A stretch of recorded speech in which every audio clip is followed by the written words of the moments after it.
Sound is. We've had some pretty awesome guests on the show since we started last year, Nick, most of whom are in arts, media or comedy. But I dare say today's guest might just have some of the most interesting stories to tell, given that she's just come back from the front lines of Ukraine. What do you reckon? I can't wait to hear these stories. It sounds fascinating already. You may not have heard of the name Helen Zahos, but to those who she's helped, and there are many, she's been a sort of guardian angel. Helen's a humanitarian, emergency nurse and paramedic who's volunteered in disaster areas around the world and has cared for some of the world's most vulnerable people. She's volunteered in Iraq, in internally displaced people's camps, in Nepal after the earthquake, and Philippines after the typhoon, as well as assisting during the Syrian refugee crisis on the border of Greece. She's worked in emergency departments in tertiary hospitals, in remote indigenous communities, attended disaster responses both locally and internationally, and worked with asylum seekers and refugees. She currently works at the Gold Coast University Hospital and remains active in assisting other volunteers wanting to go over to Greece and volunteer in refugee camps. She's given TEDx talks, had her experiences on the front lines documented by SBS, Al Jazeera, News Corp and more. As I said, she's just recently returned from the war in Ukraine, and we're very proud to have her here with us today. Helen, thanks so much for being here. Welcome to Uzo Talk. Thank you so much for having me. It is an absolute pleasure to have you here. And look, part of me wants to say I bet you're glad to be back in Australia, but given everything we just heard, I get the sense that it wouldn't exactly be the truth and you'd probably rather be over there. Yeah, to be honest, it's been a hard one to let go of. So Really? Yeah. I feel like you've been doing this for a while now. I have, without giving away my age, about 25 years I've been doing this. So Wow. It's not like I just decided when when conflict started, I wanted to head over straight, like my gut was to head over. But at what point in your career do you go, hang on, It's time to hang up the boots and not head out there. So You can't help it. you basically. can't help it. It's like that you've got skills and you can help people. And here I am sitting here in Australia not doing a lot really. That's how I felt. I just felt like there wasn't really much purpose. So the opportunity came up. Well, nurses seem to be a breed of their own to some degree because, again, they just can't help themselves, like what... We're our own what is worst enemy, don't worry. Really? Yeah. Sucker for punishment? Yeah, totally. Don't try and get nurses to strike. It's really hard to do because we don't want to leave the bedside. We do genuinely care about people and that's why we do the job we do. So Well, we're very grateful that you guys do the job that you do. Thank you. And we're so grateful that you're here. Either way, Nick, I think it's time that we get into the episode properly. What do you reckon? I think it is, Tom. We've got a lot of questions to ask Helen, so let's bottoms Far up. away.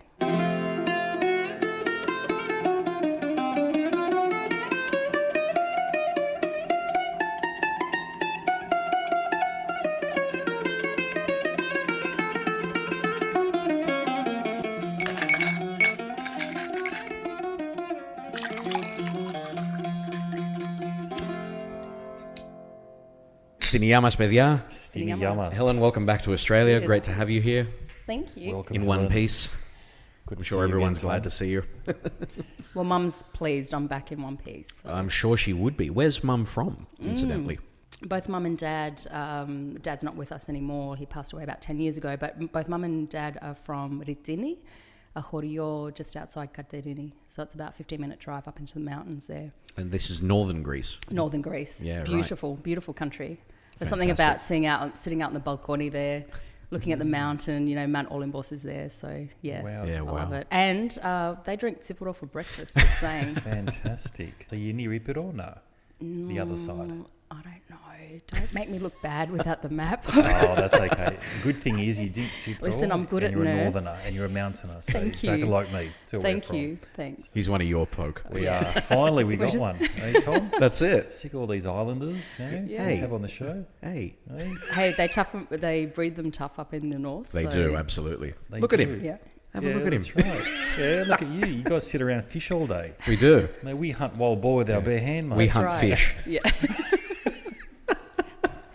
Are you partial to a drink? Like, do you have tsipuro for breakfast, or is that you leave that to the koriani? The Horiani, well, listen, when in Rome, as they say, or when in Greece, you know. But here in Australia, I try and stick to no tsipuro for breakfast. Yeah, sure. And do you go back at all, or like, Yeah, frequently. aside Listen, from your humanitarian work? So growing up, every 2 years we'd go back, every 2 to 3 years. So I'm really Wow. tight with my family. Like all my family's there, all my cousins, extended family, aunties, uncles, everyone's in Greece. So, I mean, I do have an uncle with a couple of cousins floating around here in Australia, but they're all over there. And so kudos to my parents, because we're so tight with the family over there, and it was from them taking us every couple of years and really bonding with them. And that's important, isn't it? Because not everyone has that. No.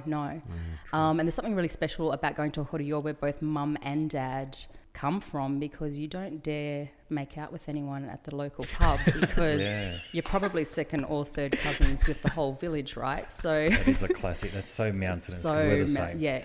Not that we're inbreds. I'm not saying that. But where did you grow up in Australia? Were you born here, obviously, or born in Darwin Hospital? But I was raised on Groote Island, up in the Gulf of Carpentaria. Wow, so Groote Island. Yeah, it's a little bit different. Dad was working up on the mine out there all those years ago, and so I was there until I was 14. So it was a really interesting upbringing, growing up on an island, a lot of barefoot, not wearing shoes, threatening to run away from home as a child, and mum was like, sure, go, because it's an island, right? Where are you going to go? Yeah. Right.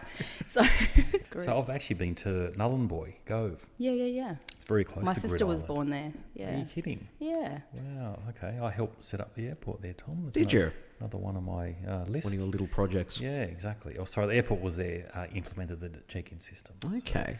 So I went there a couple of times. Is there a strong Greek community up there? Groote Island, there was a lot of miners that came into work, so a lot of migrant workers back in the day. It attracted a lot of migrants. So we had a lot of men coming in to help build housing and in the construction industry. Sure. Darwin's massive. Darwin's got a massive huge. Greek, right? Kalimians. The Kalimians, Yeah. I know. They're everywhere. That was after Cyclone Tracy, I think. They Yeah, went up there yeah. and built the whole town. And the actually. Paspali Pearls was massive up there. They brought a lot of people in from Kalymnos with diving, the sponge divers back then. So there's a really big history. But yeah. It is fantastic. And there's actually an Athanasiou Street Is in there? Darwin. Named after you or Wow. one of your ancestors? Probably me. Yeah. Don't know. For setting up the airport. Yeah. So Groote had a lot of Greek men coming into work. There's only a couple of families, but we were each other's family, if that makes sense. Right. Like even now we all keep in contact, and it's like, because I didn't have cousins here, so family, So Sure.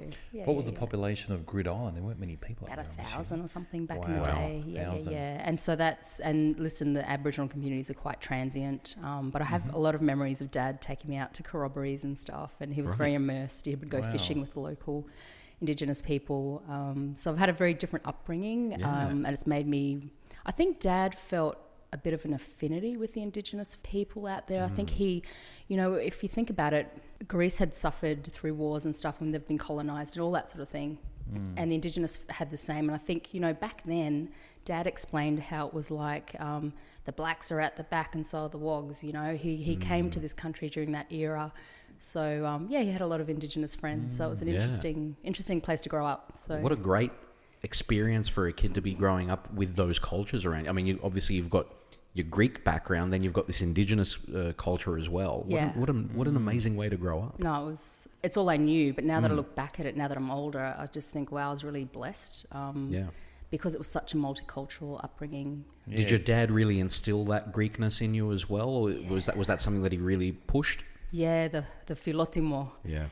If there was parties on the island, it was generally at our house. So, and he had this massive vegetable patch, and would because you had to wait for every couple of weeks for the food to come in on the barge. So he would grow vegetables and stuff like that. Wow. So So how did you learn your Greek? Your Greek's okay. Listen. It's quite good. It's not too bad. Listen, just quietly. There was no Greek school out there. Yeah, I could So we go to Greece, and Mum comes back with all of the textbooks for primary school.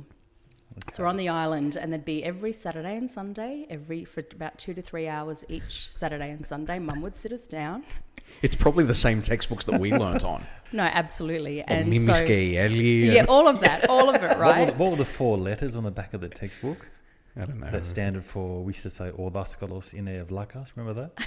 we look. Well, listen, we I just used didn't to have draw privilege penises on for it. that. Yeah, exactly right. Well, I couldn't do that younger either. than me, I think. There was no blaming it on anyone else. It was only me and my sister, right? So, but yeah, no. Every Saturday and Sunday, Mum would sit. It's a really a testament to her, because she sat us down and was tortured with us whinging.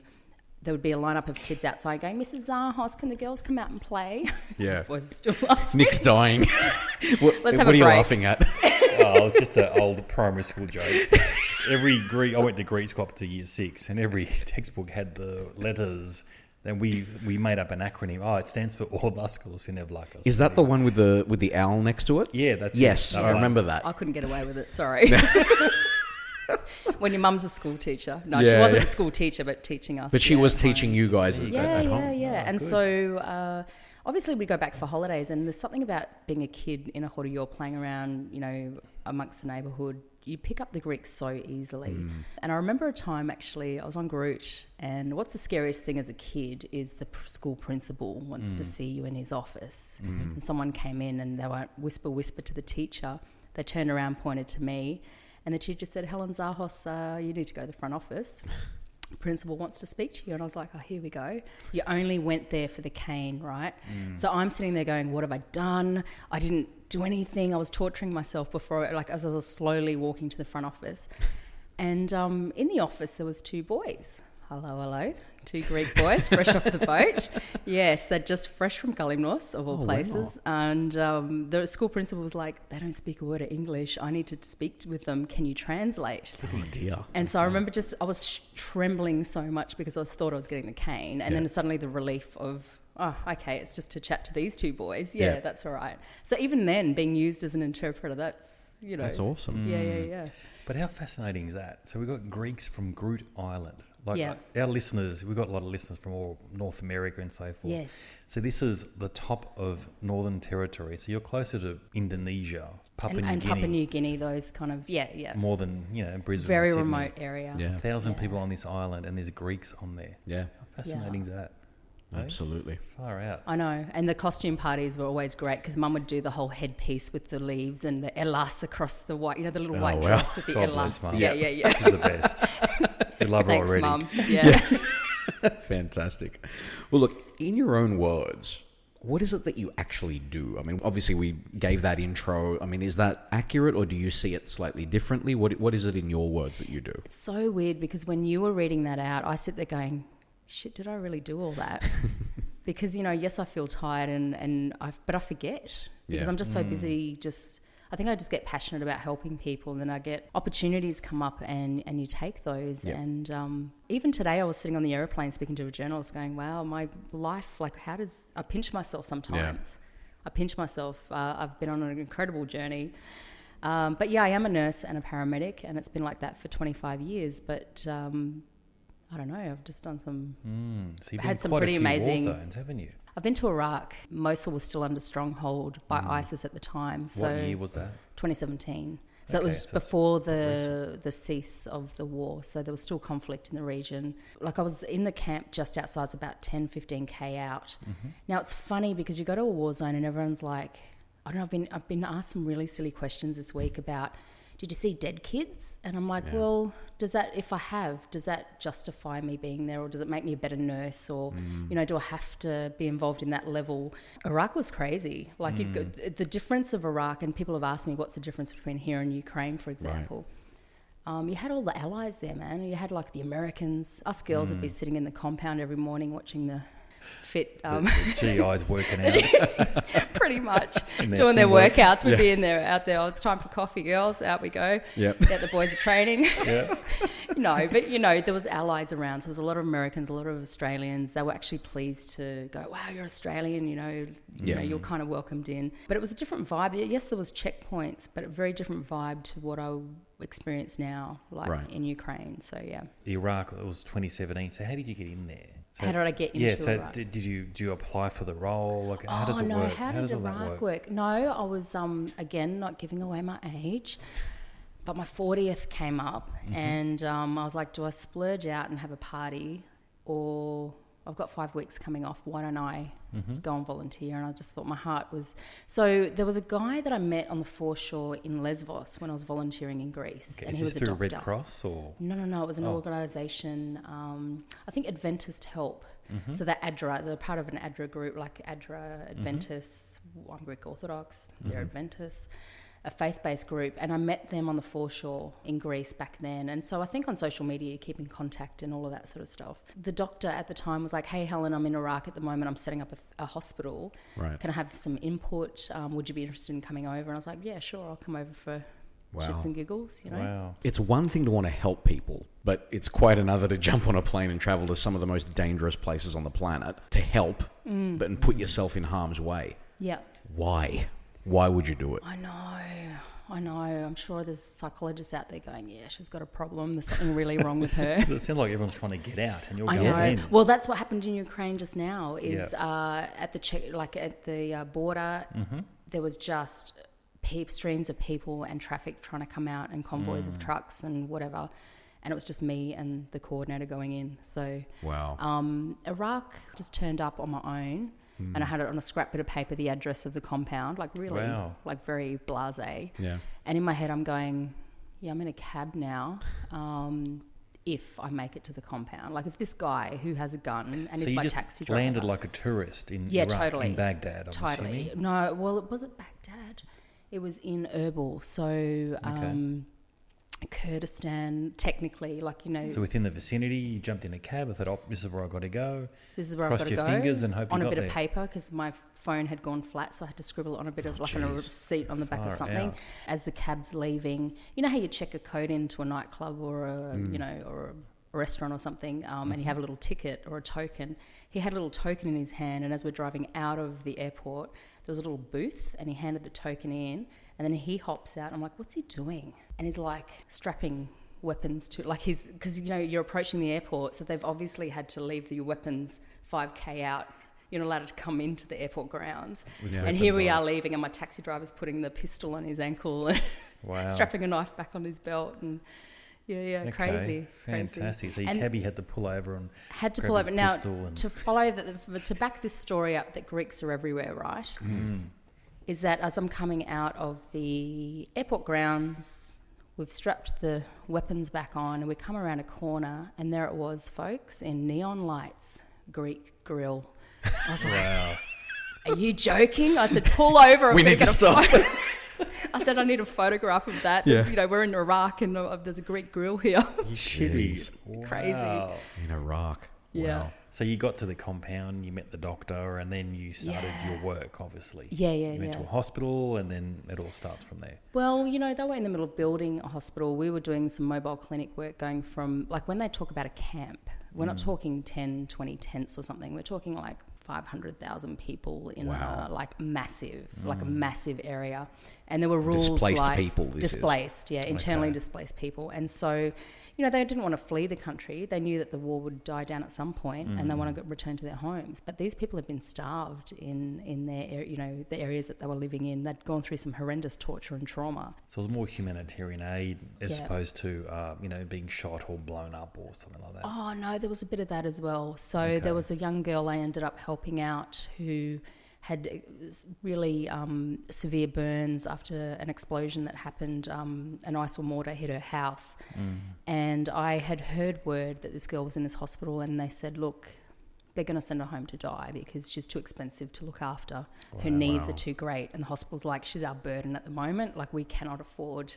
So I went in there, I just thought, not on my shift. It's not going to happen. So what do? Like, in all of my years, I had a really close relationship with journalists now. Like, I've after the 2015 and being interviewed so many times, and, you know, you look out for them, but they looked out for me as well. They'd warn you when there was a riot breaking out or something's happened, or you're busting to pee and there's like no toilets around, and you're flagging down the journalist going, can you just drop me off down to, down the road past the paddocks there, whatever. So you kind of look out for each other out there in the field. And it was like similar, like in Ukraine now, the people that you're contacting and speaking, are journalists. So Well, so you actually categorised people. So you said, look, it's taken 6 people to manage this person. Otherwise, that 6 people could manage 5 others. Yeah. Let this one go, and then hopefully these other 5 live. Yeah, and that's when you're triaging, But this particular girl, I just didn't want to let go. I just thought, no, this isn't. And you could argue that, look, there's 10,000 other kids out there with similar injuries. Sure. Why her? But sometimes you look at that one person, and that's what makes the difference. If you can just change one or help one person. Is this the girl that was featured on Al Jazeera as well? Yeah. Wow. Yeah, so she's still alive. We got her out initially. We're trying to get her to America for a visa, but the visa, she didn't have thumbs and they couldn't do visas or something. There was some excuse given. So I ended up getting her to, there was several groups involved, but we got her to Italy. Wow. So she's alive and well. She's had her surgeries and stuff that she needed. Her hair's growing back now. Fantastic. So she's doing so well. So, you know... See, more than just an earth, you're actually placing people in certain countries around the world. And you know, I think nursing, as a nurse, you're a bit of an advocate for your patient, right? And so when you see something wrong, you report on it. If you think something's, sinister's happened to a child, you report to the authorities. So you are the voice for that person that might be unconscious, even if they're deceased. Like, you're looking out for their best interest, you know. And so when you see things that are happening that are wrong on a grand scale, you almost, and I was talking about this just today, is I felt like a journalist at times. As a nurse, I was standing there with a phone recording stuff because I was like, no one's going to believe this is actually happening. Sure. This is crazy. It's one thing to watch it on the news, but to see the streams of people that were coming, like in Lesbos when I was volunteering there, like it was just unbelievable. Like, it was incredible. Yeah. So, yeah. I want to focus on Ukraine because I guess it's in the news at the moment now. So tell us, how did it all come about? How did you end up getting there? It doesn't sound like you can just fly in straight away. It sounds like it's a lot of work to get in there. And these are places, so Iraq and Ukraine and whatnot, these are places for those outside Australia that the Australian government has put on the do not fly list, do not travel, basically. Sure, exactly. Strong recommendation to stay out and, Totally. Just to put that into context. Yeah, and it's all over the news. It's, I'm actually fascinated to hear what's happening on the ground because we read what's in the news, but what's really going on. So yeah, man, shit's real. And I knew shit was real because I'd gone just across the border, and there's an app that you download over there. So the sirens don't always go off or can't be heard. So they advise you as you enter to download this alarms app. Where did you enter from? Did you come in from Poland? Totally cut it a little bit out. So I came in, I went Doha, Romania. I was supposed to exit through the border across Romania, but that plan changed and I ended up going through Moldova. Right. Okay. Now, as I'm in Doha, there's a red carpet at the aeroplane. I thought, there you go. They knew I was coming. Yeah. So I went to step on the red carpet, and the little man over there that was sweeping the red carpet shooed me away like I was a piece of rubbish. He's like, go back to the plane, like the back of the plane for you. With and the plebs. Thought, right. Yeah, totally. And I was like, but my seat's number 5 or 6 or something. Like, I'm right up the front. So a couple of guys in suits end up sitting next to me, and he's from the Secret Service. I'm like, mate, I thought the red carpet was for me. Clearly it was for you. And he says, no, I'm with the Prime Minister. And I said, which Prime Minister of what country? And he says, Moldova. And I said, well, I'm actually headed over there. Any chance I can, have a meeting with her downstairs or in the front of the plane or whatever. So we ended up having a bit of a chat, a little photo shoot.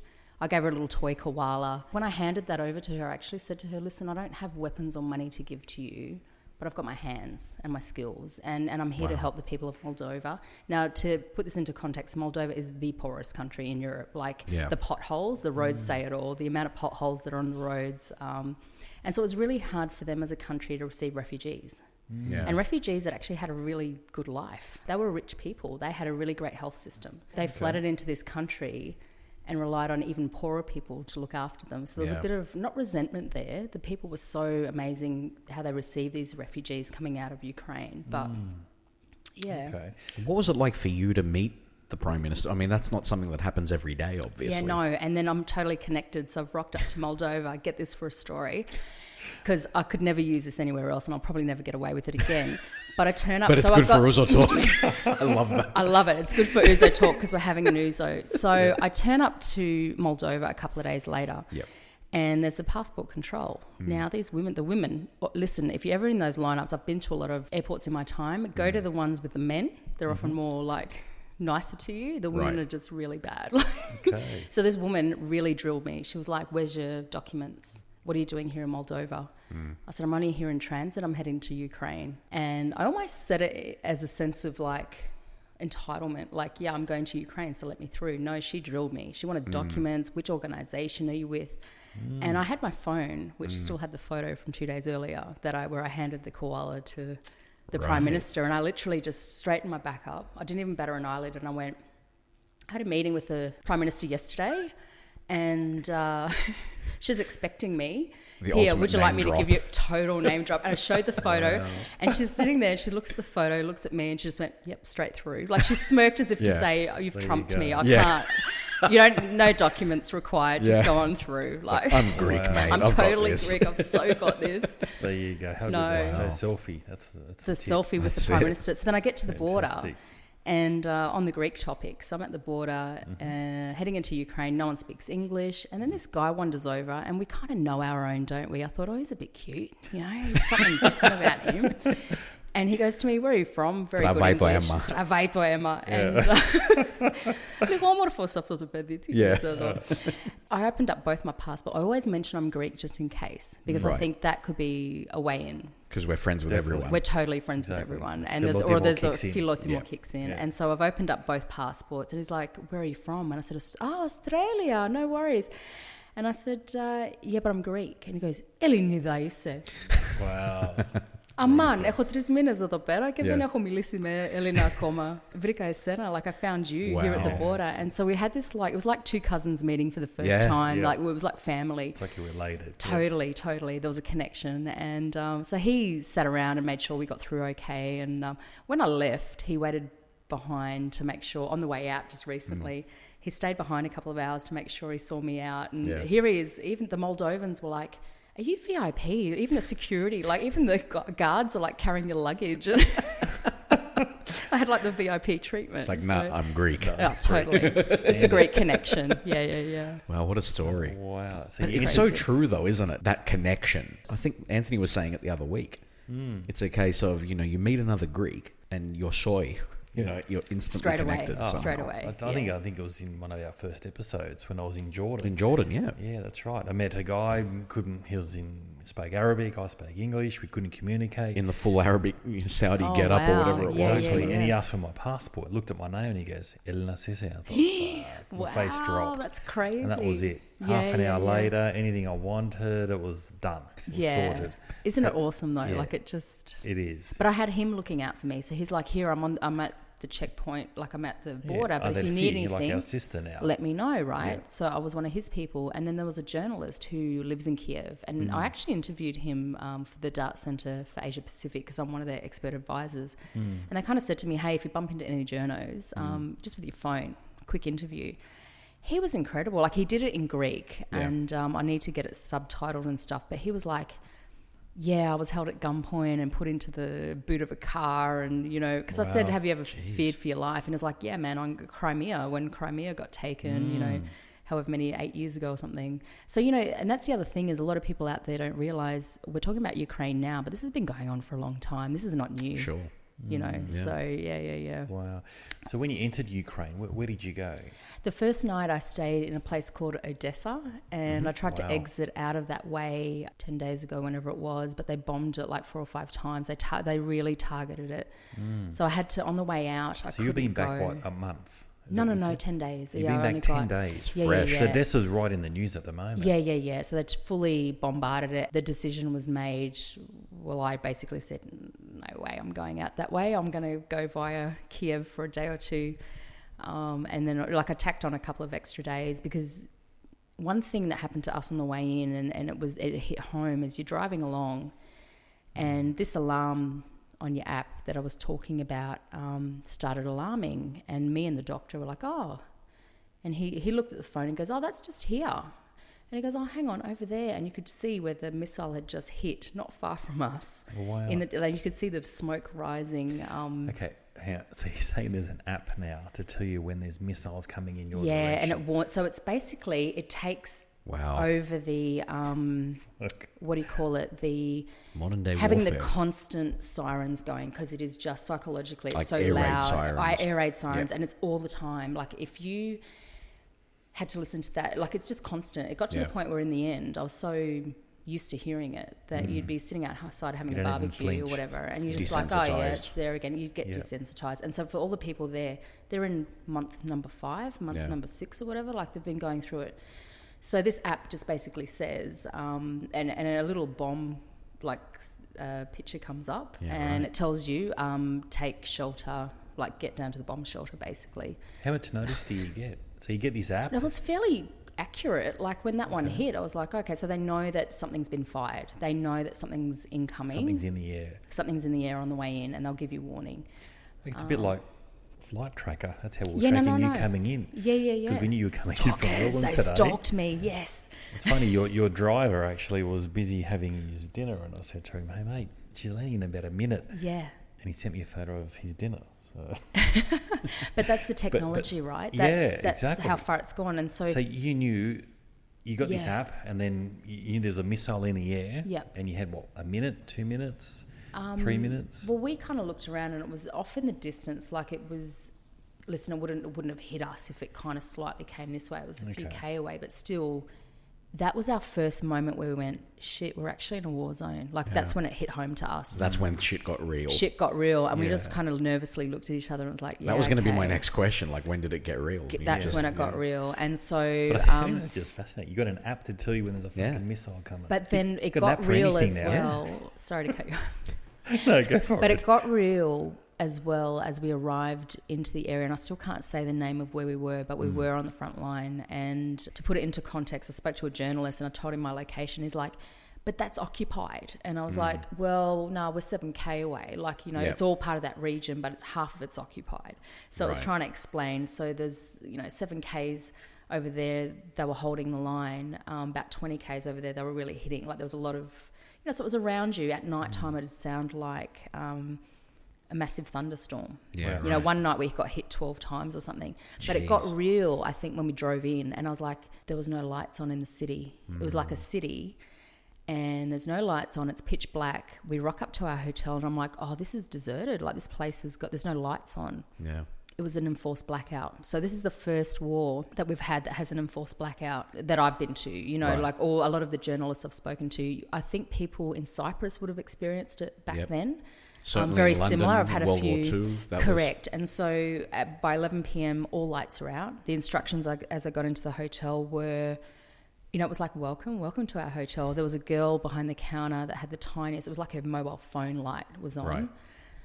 We were ushered through a side door, and they pretty much said, welcome to the hotel. Breakfast is on at whatever time. Mm-hmm. It's on this floor. If the alarm app goes off, the bomb shelters, the car park downstairs, so you need to access it this way. If you want a cigarette, go over there.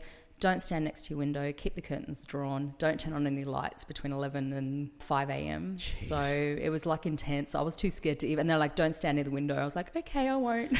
I wanted to have a look at the view, but in the morning I was like, I'm too scared because I don't know what's out there. So, well, talk about that fear. Like, do you have any fear, when you're in a situation like that, or are you fairly used to it now? You do get used to it, but the fear is different. So I didn't realise how bad I was until I got to Moldova on the way out, and how hyper-vigilant I was. And there was a few nights where I couldn't get to sleep. I had all intentions of listening to some meditation music or something in my ears, like putting earphones in. Sure. I was too scared to put the earphones in. I was too scared because you want to listen out for the missiles. You want to listen. You're hyper-aware. You want to listen for the bombs. You want to listen if your phone's going off. Never ever did I go to the toilet, even at the hotel. I was like, phone, passport, my Visa card, my money, because you knew that no matter what happens around you, as long as I've got that on me, I can run. And so every building we would walk into, you're making assessments. You're forever, it's exhausting because you're assessing, okay, we're going to go in here and grab a coffee.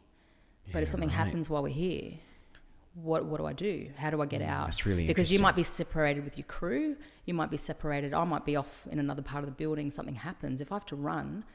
But no matter what happens, as long as I've got that passport, that key card, and my mobile phone. Wow. That's actually something that Anthony Bourdain was talking about, because he was caught in the war zone in Lebanon. Wow. In 2003, I think it was, when the bombs started dropping. And everything that you just described, enter a new space, you're sort of sussing out the angles. Here's the quickest route out. Here's, all that sort of thing. That's that hypersensitivity, that hyper-awareness. And I lost one of my key cards, but being the way I am, you always, even if I'm in Africa, I have a coin purse that I always have dummy money in. Like I have like a few dollars of, just very loose change. So if I'm held at gunpoint, I can just give them that. Sure. To try and save myself. And I normally have, now I'm giving away my secrets, everyone. This is...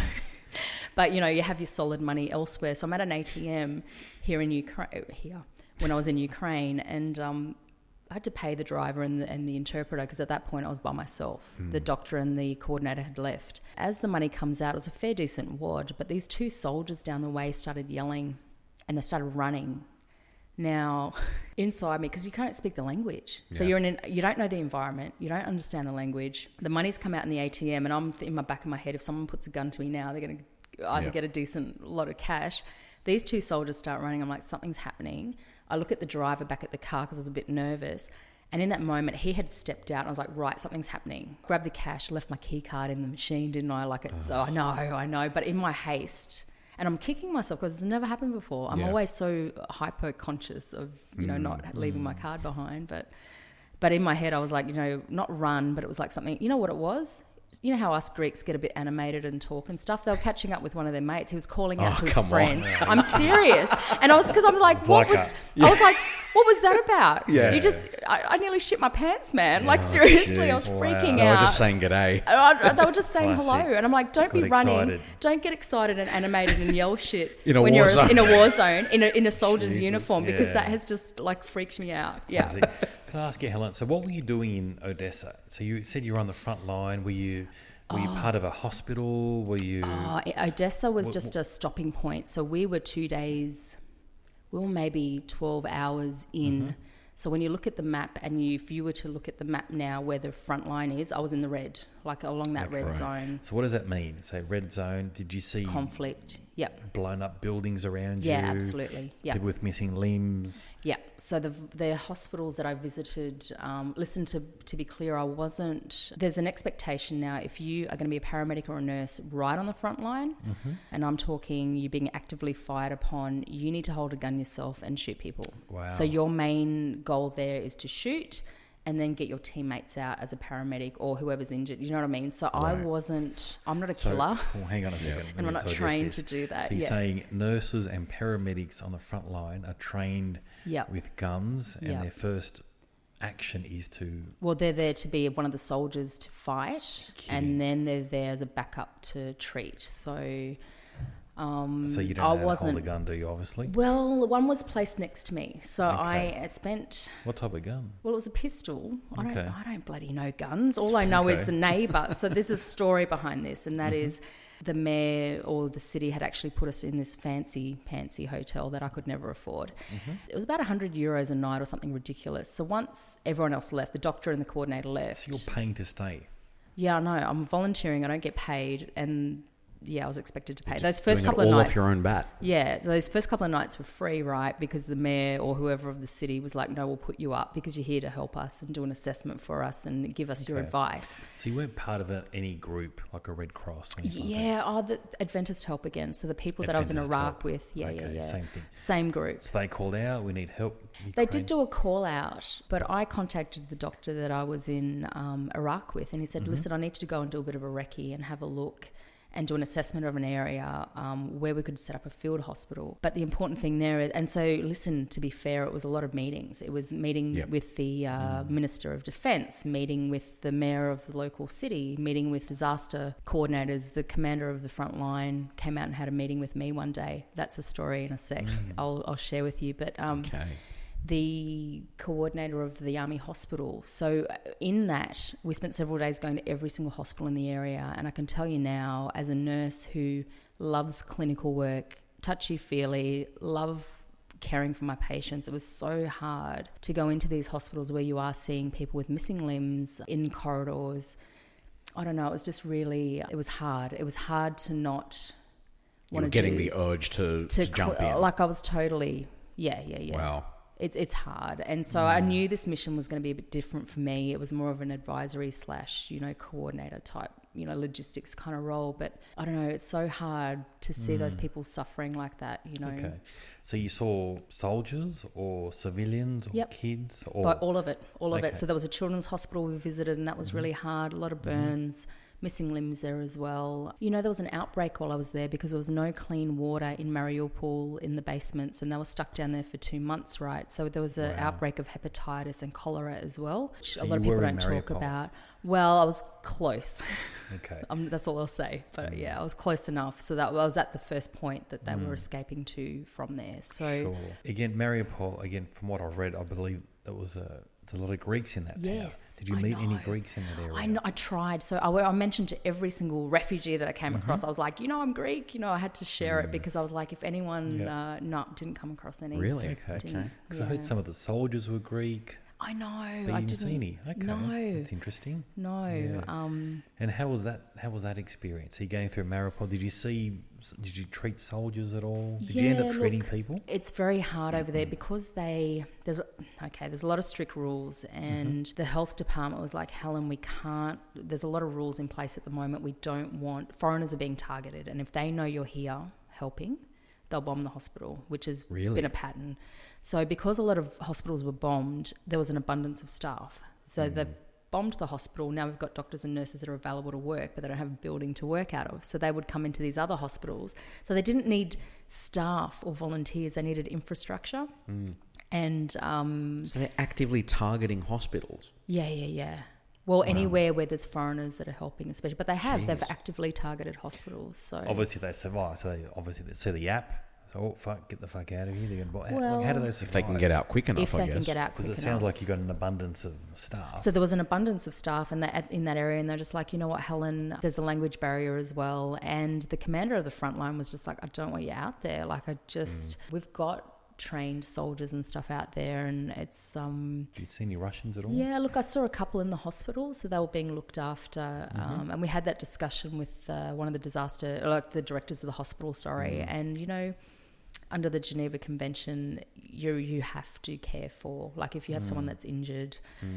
But war is war, and I know that on both sides, there's a lot of stories out there of, stuff that's happened. So, but I didn't engage with them. I was very cautious about not walking through and looking like I was a tourist coming over with cameras. And, I just was very cautious about their feelings and their privacy. But listen, to see so many young men with missing legs and missing arms, and they just looked really traumatized. Did they have like bullet wounds, or what injuries did they have?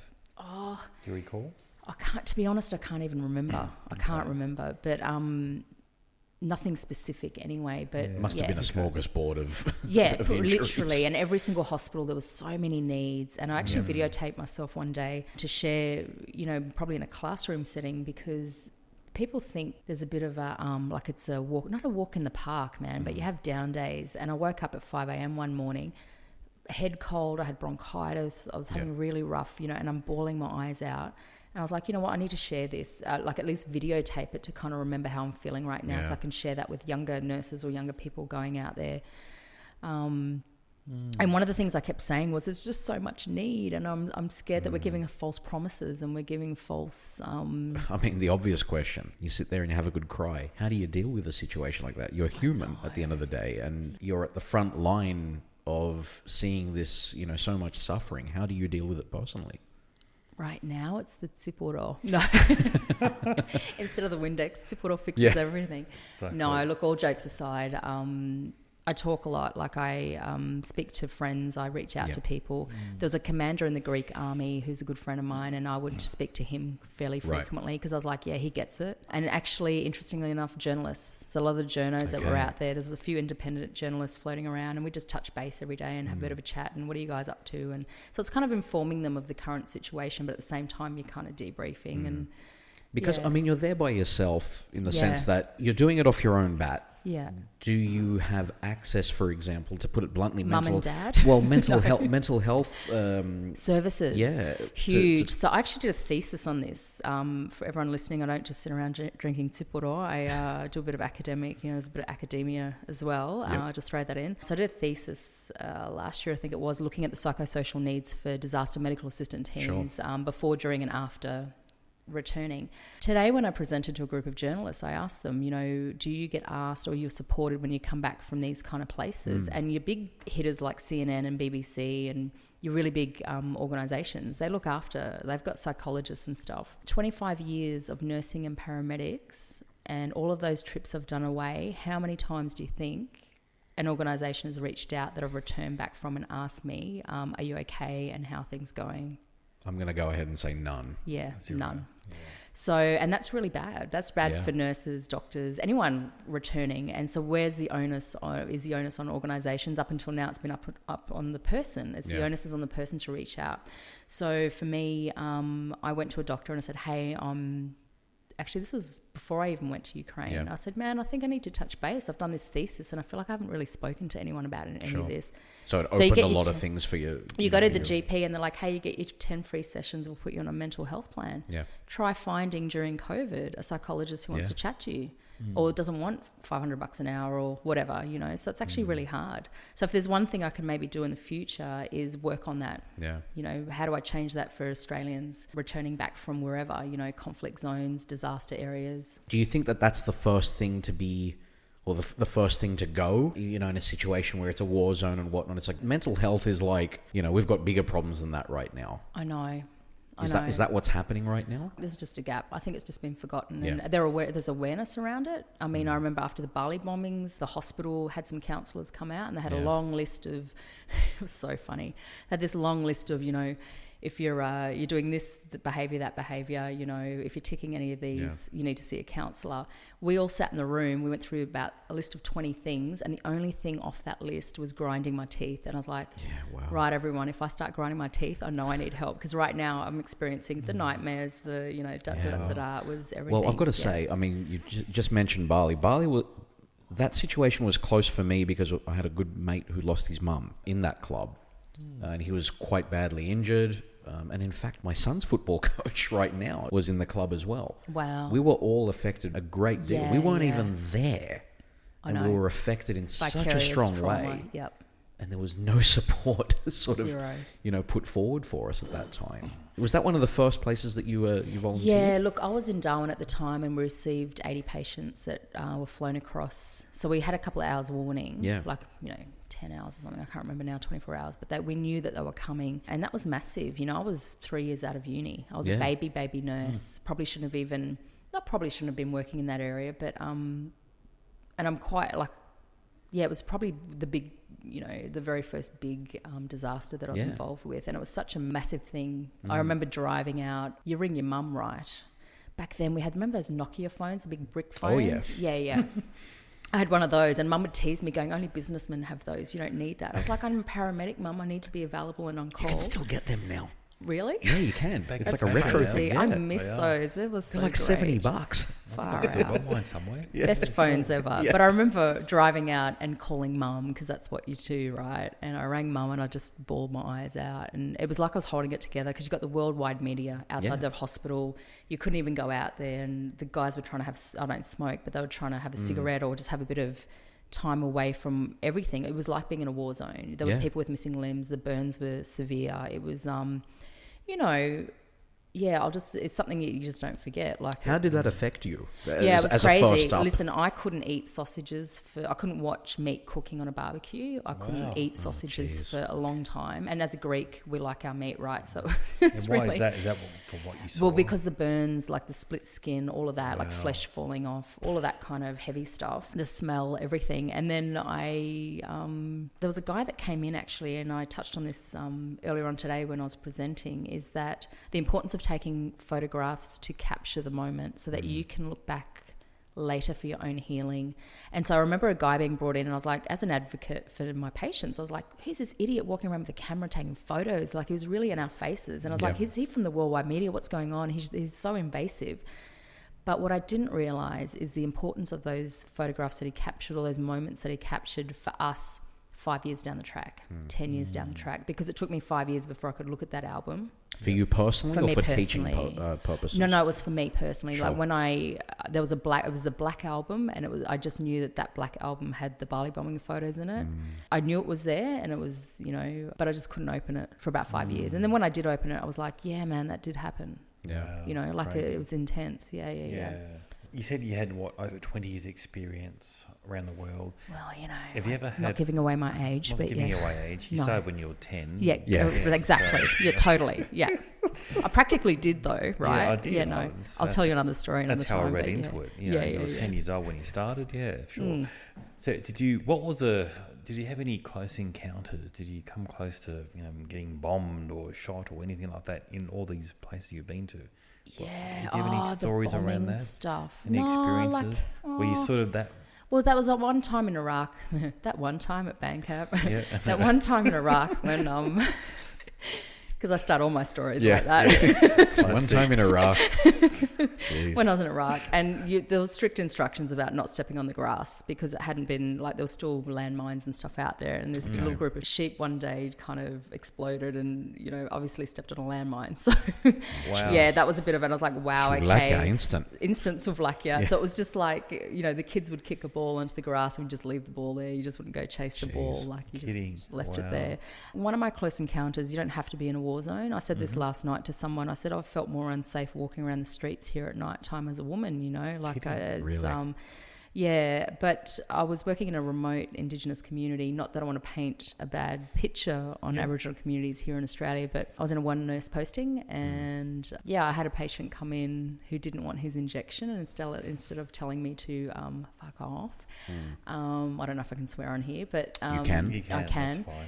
So instead of telling me to just fuck off like a normal person would, he went home, got an axe and a spear, and he came back to the clinic, and he threw an axe at me twice and held me up with a spear against, I was pretty much my only opening or my only exit to get out. He was standing in, so I was really trapped in there. Wow. So for me, it took, I didn't want to leave. I hung around for a couple of weeks and tried to... a couple of years after that incident, and it weighs heavily on me, is because my colleague was murdered out there. So she was in the APY lands where I was, in the same area, and she was brutally raped and murdered, and her husband was out there at the time even. So I often think if my situation had been dealt with a little bit better, because let's face it, axes, you're coming, and I rang the police came, it took them 5 hours to get there because I was that remote. Kidding. So they've come out there and they're like, oh, Helen, the axe didn't touch you. And I was like, what do you mean? Walk it off. Walk it off, love. Because by the time they got there, 5 hours later, he's calmed down. The whole situation's, it's completely different. So, and I felt like a bit of a whinger ringing. I was made to feel like, what are you wasting our time for? Wow. That's like good. and I was like, well, but Okay. So it doesn't have to be a war zone. You can just be here in Australia. Anyway. Yeah. Did you end up treating any patients in Ukraine? Did you? So you said you spent a bit of time in hospital. Yeah, what were the main injuries there? Oh, the main injuries were from explosions and shrapnel wounds. So shrapnel, and so the shrapnel was quite actually heavy. It was interesting to see. One of the doctors, we were out of theatre, and he came in and plonked it in my hand. I was like, ooh, gross, that's just been in someone's chest. But so shrapnel was like a piece of metal? Piece of metal. And this was 20-cent coin, or? No, even less than that. It was really tiny. I actually took a photo of one, and it was almost like the tip of a pen or something. Like I photographed it next to a pen just to show.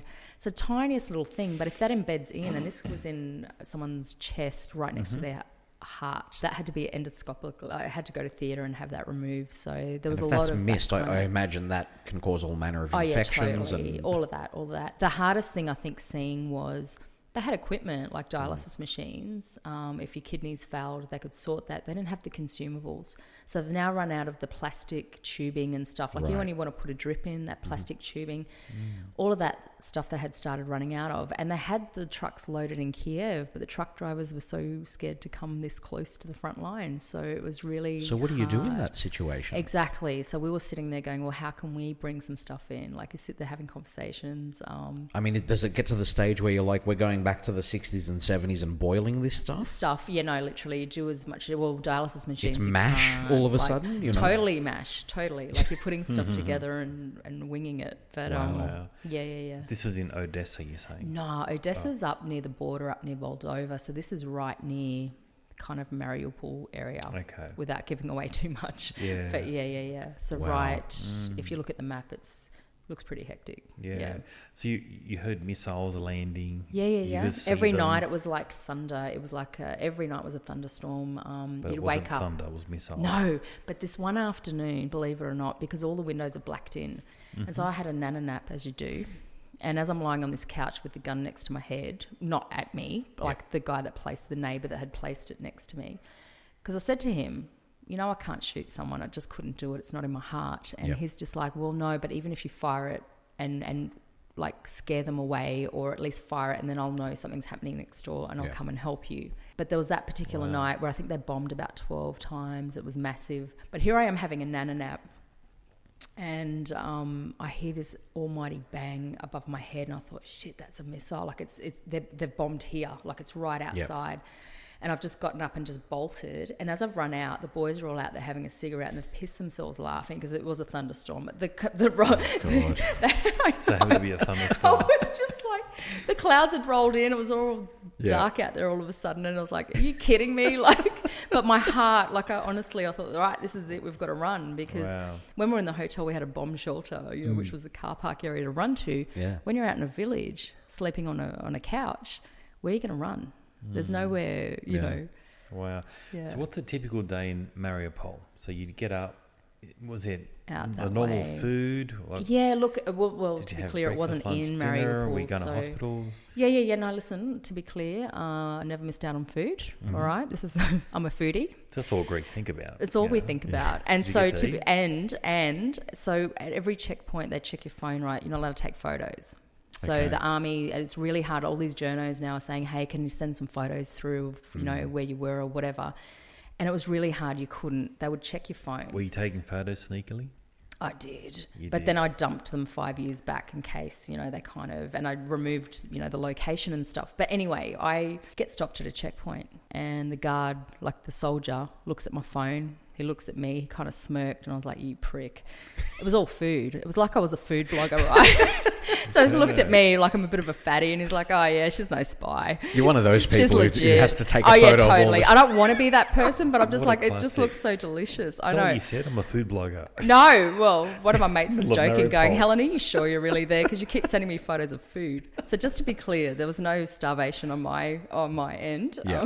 Okay, so it's sort of normal life. It is. Look, people are so hard trying to live a normal life, and they really are trying to keep it together. The women that have stayed behind are doing a lot of volunteering and stuff. They're going into these sheds. They've brought their sewing machines from home.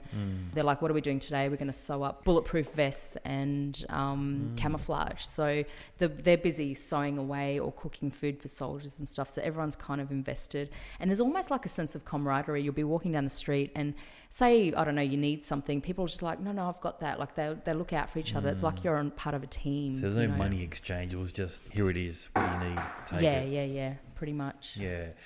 Wow. So did you meet any Ukrainian soldiers or Mariupol soldiers coming back from the front line? Oh, absolutely. Yeah. What were they like? They looked broken. They looked... Were they young? Were they old? Yeah, look... Did they look fearsome? Did they look like Rambo? How did they look like? No. Listen, they don't muck around. Yeah. So I had a meeting with one of the commanders from the front line that came out of Donbass, and I got a phone call.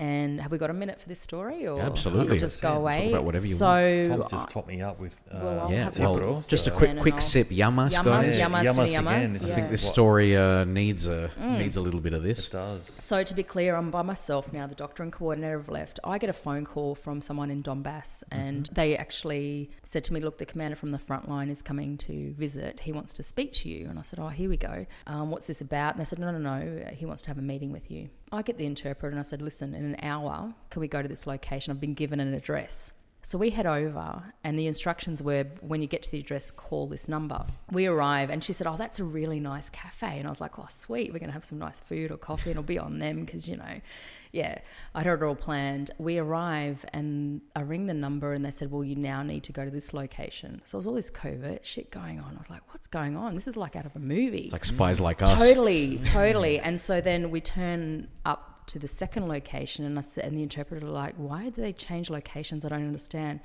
The taxi driver said, oh, look, the address they've given is all of these blocks of units, like this whole neighborhood is this address. Right. I'm like, this is really creepy. And I've turned to her and I'm just like, we're on our own. We're two women.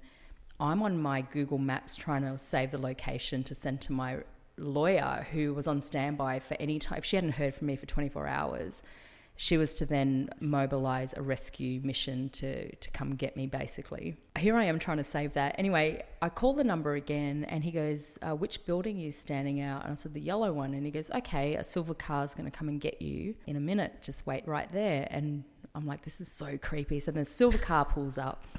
a very nicely dressed gentleman that's had really lovely aftershave on for all the ladies listening out there.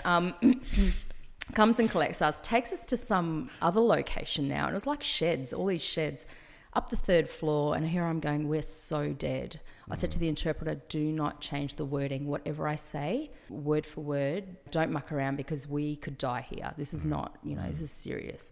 We walk inside and you've got the 2 guards there. They've got the guns. There's a massive German shepherd covered in dust, fresh from the front line. Like he just, the commander's there. He's got the gun on the hip. And I'm just like, that's actually quite really hot, He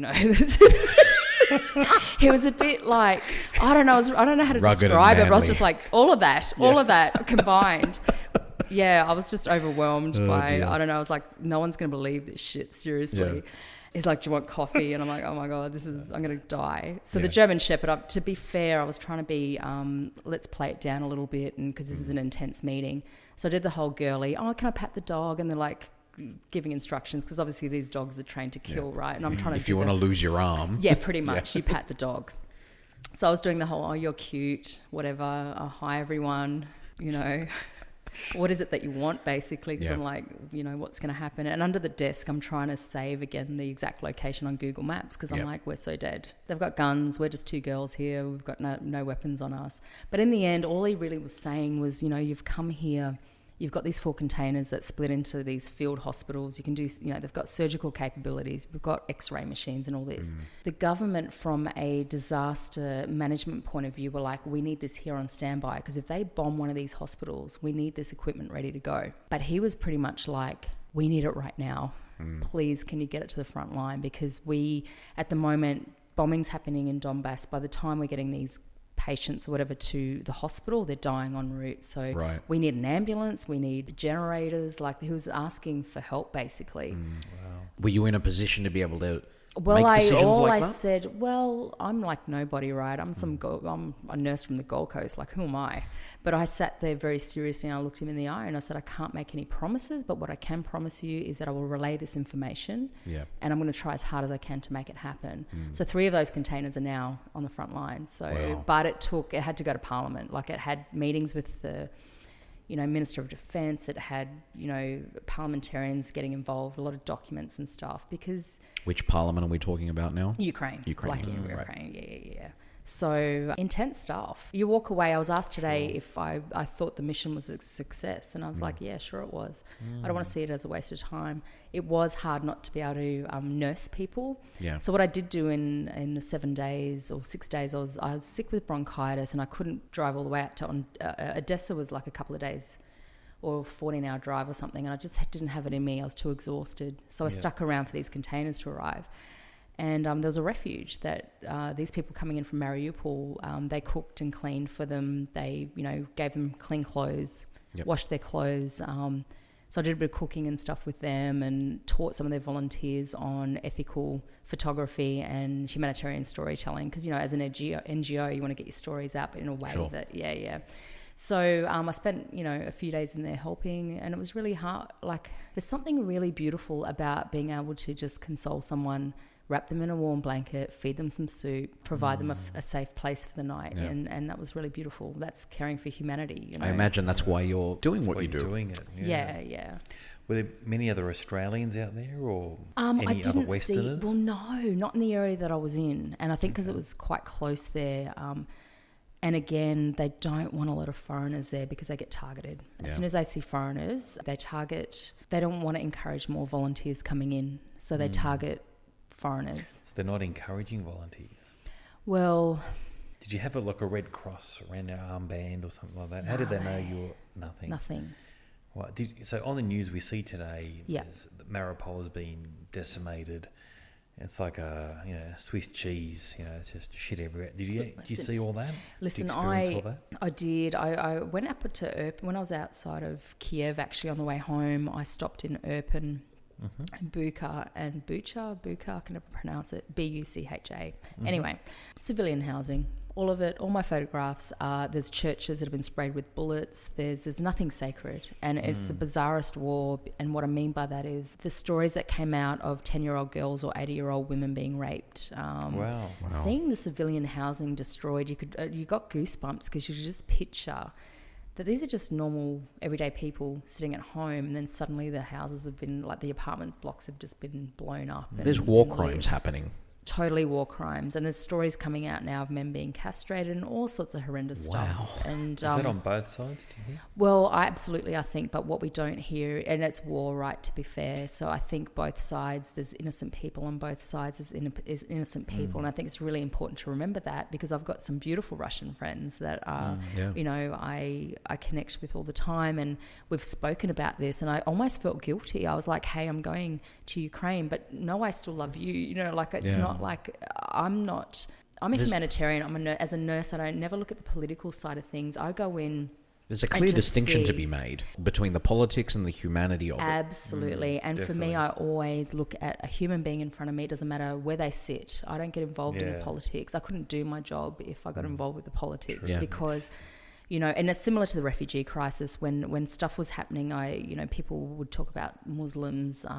Why are you helping the Muslims when we've got people in need? And I would say to them, if someone's drowning in a river right next to me, I'm not going to pause before I reach out my hand and say, hang on a minute, what religion are you again? What colour's your skin? Like, where are you from? Because that stuff doesn't come into it for me. I just see a human being in front of me and I want to help them. So, you know. That's probably a good place, you know, to sort of divert into the Greek-Syrian refugee crisis. You know, obviously started around 2015. I mean, first off, is your background what drove you to volunteer in Greece? Yeah, look, I volunteered in Greece before the refugee crisis. So the financial crisis had hit, I think it was 2013, 2014, around there. And I actually, to be honest, I felt guilty going back to Greece and lathering myself up with a karoten and going off to the beach, you know. We love the karoten. The karoten's the best. It is the best. Yeah. Smell of summer. Oh, every time. Smell of Greece. Yeah, absolutely.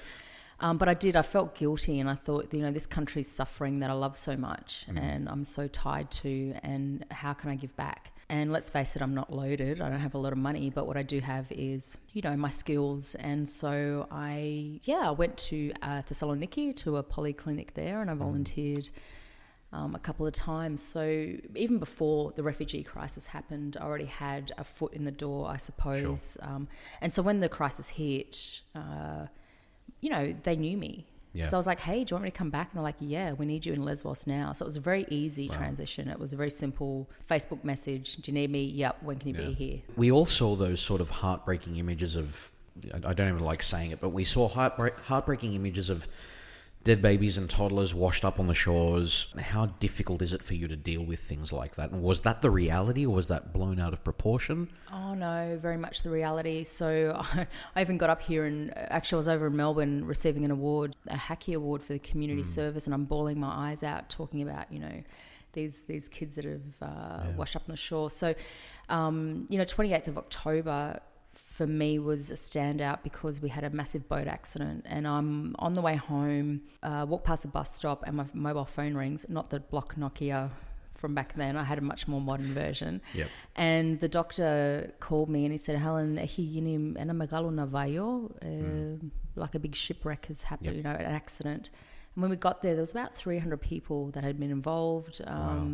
Two vessels had collided, a wooden vessel and a boat. And there was about 11 children that drowned and 27 adults. Now, that was pretty significant for me. It was the aftermath afterwards, because like, Eleni, afou milas ελληνικά και αγγλικά, μπορείς να πας να βοηθήσεις. So were you on the boat going out, or were you at the hospital?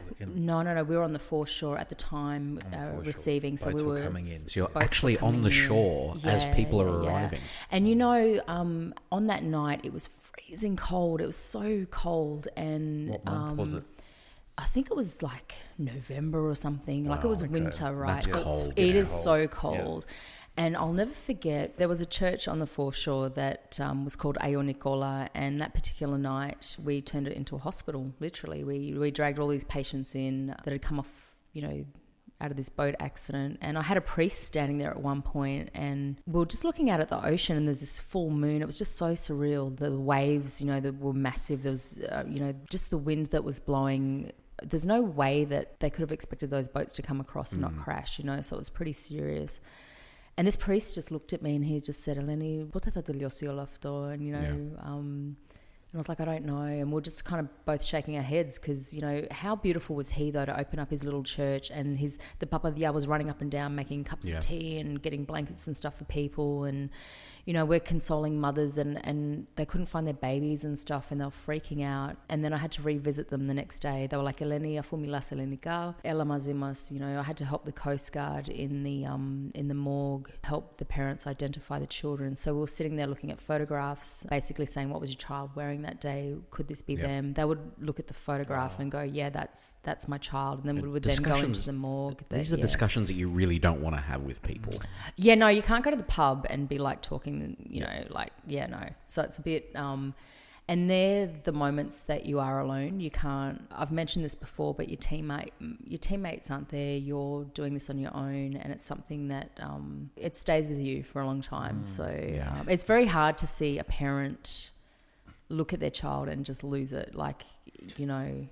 I can imagine you trying to console a parent that you found their child. Wow. No, it's crazy. And some of these morgues, because there were so many drownings that happened at that die, to put it into perspective, we were receiving 5,000 arrivals a day. 5,000. Jesus. So when you go to a emergency, I came back home and our medical director was like, oh, Helen, our emergency department, you know, we saw 300 people today. And I was like, what, in 24 hours? That's nothing. Like, that's nothing compared to what I've just seen. Like, we've seen like a lot of people come in. It was, I don't know, even to this day, it's almost surreal that it all happened. It was crazy what Greece went through and what Greece was, you know, the pressures that were put under. Yeah.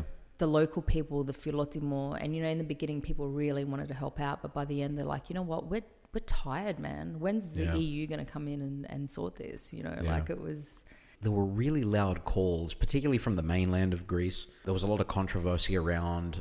We're a country that's struggling desperately under debt, and we're shouldering the burden for all of this. Absolutely. Were you perceived negatively over there for helping? Yeah. So I had my own family members there that were quite passionate and quite angry that I was helping refugees. And they were like, you know, our pensions have been cut and this and that and the other. And there was yelling matches and stuff going on. It was really hard. It was hard. But from my perspective, and this is the way that I put it, is I came to help Greece. I'm helping Greece as a nurse so that I can treat these people here, so that they're not going to the local hospital and putting the burden on the local hospital and the local nurses. And that's how from the perspective I was coming from. And so it was just heartbreaking when all these negative comments came out saying, you know, you're here, you know, you're helping the refugees, but you're not helping us. But in my heart, I was like, no, I'm helping Greece because I'm taking the burden off the local Greek hospital, the local Greek nurses. That's how I saw it anyway. But there was a lot of politics at play, and almost, you know, you had Golden Dawn and stuff, you know, there at the time. But I think there was a point where you were almost too scared to say you were in Lesbos volunteering because there was a bit of tension there, and you don't know what side is sitting on where. So you just kind of, you know. So ultimately, though, your default setting is help Greece. Well, I love help Greece, people. my You know, people. and it's you know, how can you turn your back? But do you know though? Even us just talking now, like I go back to Greece, and I urge everyone to do it. When you're going back to the country, that our mother country, as we call it, and we love it so much, and we're passionate about it. And you know, if a war broke out in Greece, how many of us here in Australia would put our hands up to go, yeah, I'm going back there to help? It's a good question, right? Because I reckon we're that patriotic in the diaspora here that we would totally be on that plane to go and help. So you're saying 5,000 people a day were landing on one island? Yeah, man. Where were they living? Was the streets filled with people? They were totally filled, and they were totally stuck out there for days on end because they were waiting to come and be registered as refugees. And so then I'd be standing out there going, oh man, there's this... You know, there were so many vulnerable people within that group, and it was so hard. So you're sitting inside, and these people are pushing, trying to get in. And how heartbreaking. I would go home.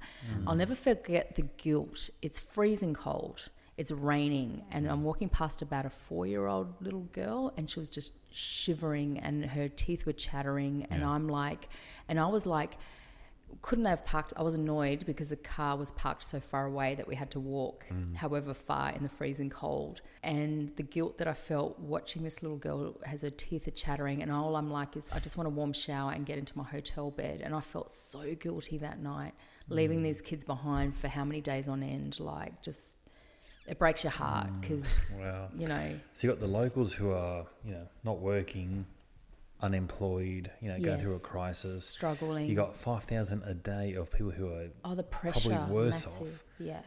And you're in the middle of it all. Emotions crazy. were running high. Like you just witnessing. I had journalists back here going, well, Helen, what can we do? And I was just like, man, this is massive. I don't even know how to fix it, you know. So has it all ended now? Did a lot of those people move on to other places in Europe, or they've settled in Greece? To be honest, I don't know. You don't know. I think some of them are actually still there. Yeah, no, there's a lot of camps. There's an organisation I'm involved with still on the island because there's still arrivals, but we don't talk about it anymore because it's done and dusted. We've now got, you know, there's so many conflicts happening around the world. At the moment, everyone's focusing on Ukraine, but like, hey, there's Yemen, there's, you know, so many other, Syria, whatever. There's so many other stuff going on. So where do you start? I mean, for you, you know, with that pull that you've got in terms of, I want to be able to help. I want to be able to, you know, play a role in all this. Well, you know, I was touching on this before, and then I segued into other stuff. Is that when I go back to Greece, and this is what I urge people to do, is go to your local area. I'm from Katerini. I'm from Ridini, from Katerini. What do? With my expertise, I went and visited the fire service out there. I've climbed Olympus and I've done Kilimanjaro and base camp and whatever. Wow. Yeah, no, don't look at me. You know, I might be unfit at the moment, but it's but the point is that when I climbed, I remember thinking, as a paramedic, what if I fall now? Who's rescuing me? What are the rescue services like here? So I chased that up. No, I totally chased it up, and I was just like, do they have a defibrillator up here? And they're like, no. I'm like, right, I'm going to sort that. So I came back home and I was like, right, I'm getting a defibrillator up to Olympus. I'm going to get the Associación Mother της Pierias, which I have supported and organised defibrillators and stuch before. They came out to the rodeo. I even organised one for the rodeo. The battery's flat at the moment. I've got to sort it out. But they came out and did first aid courses. So they're like a St. John ambulance type thing. So I organised all of that. There's a local group that focus on palliative care for cancer patients. Now, as you know, in Greece, at the moment, everyone in a rodeo is elderly. All the young people have gone into town, they've studied, they've left the oldies behind. So people are dying at home pretty much alone with cancer. And so we were trying to set up a hospice in Katerini. And so I did a bit of fundraising and stuff for that. So, you know, yes, you're going over there for a holiday. Yes, we love it dearly, but find the gaps, the needs. It doesn't have to be massive. It can just be something small. But you can make a difference in your area, you know, wherever you're from Greece. So, you know. It's a good message to get across. Yeah, just help where you because can, we basically. do. We're like, listen, my Facebook at the moment is flooded, insanely jealous, but flooded of everyone in Greece at the moment. And in my head, I'm like, wow, man, you've got money to throw around to do this and that. What happens if you connected some of that, or you might be involved with something here back at home that can actually support something back in Greece? So, you know, let's do that. Yeah. Interesting. Wow, fantastic. Well, how can we help out? As we said earlier, we've got over 70 countries that are listening to our podcast and our numbers are growing.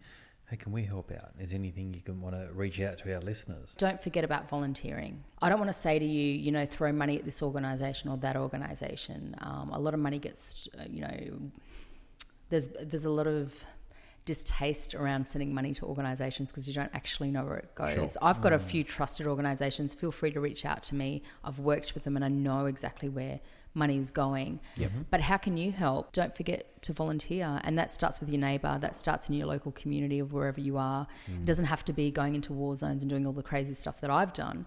But look out for each other, right? Like it can be in your local sporting centre or, you know, whatever you're involved with in your local community. Yep. But, you know, give some time up and give back. Great message. Life-saving as well back in Australia. That's what my boys do.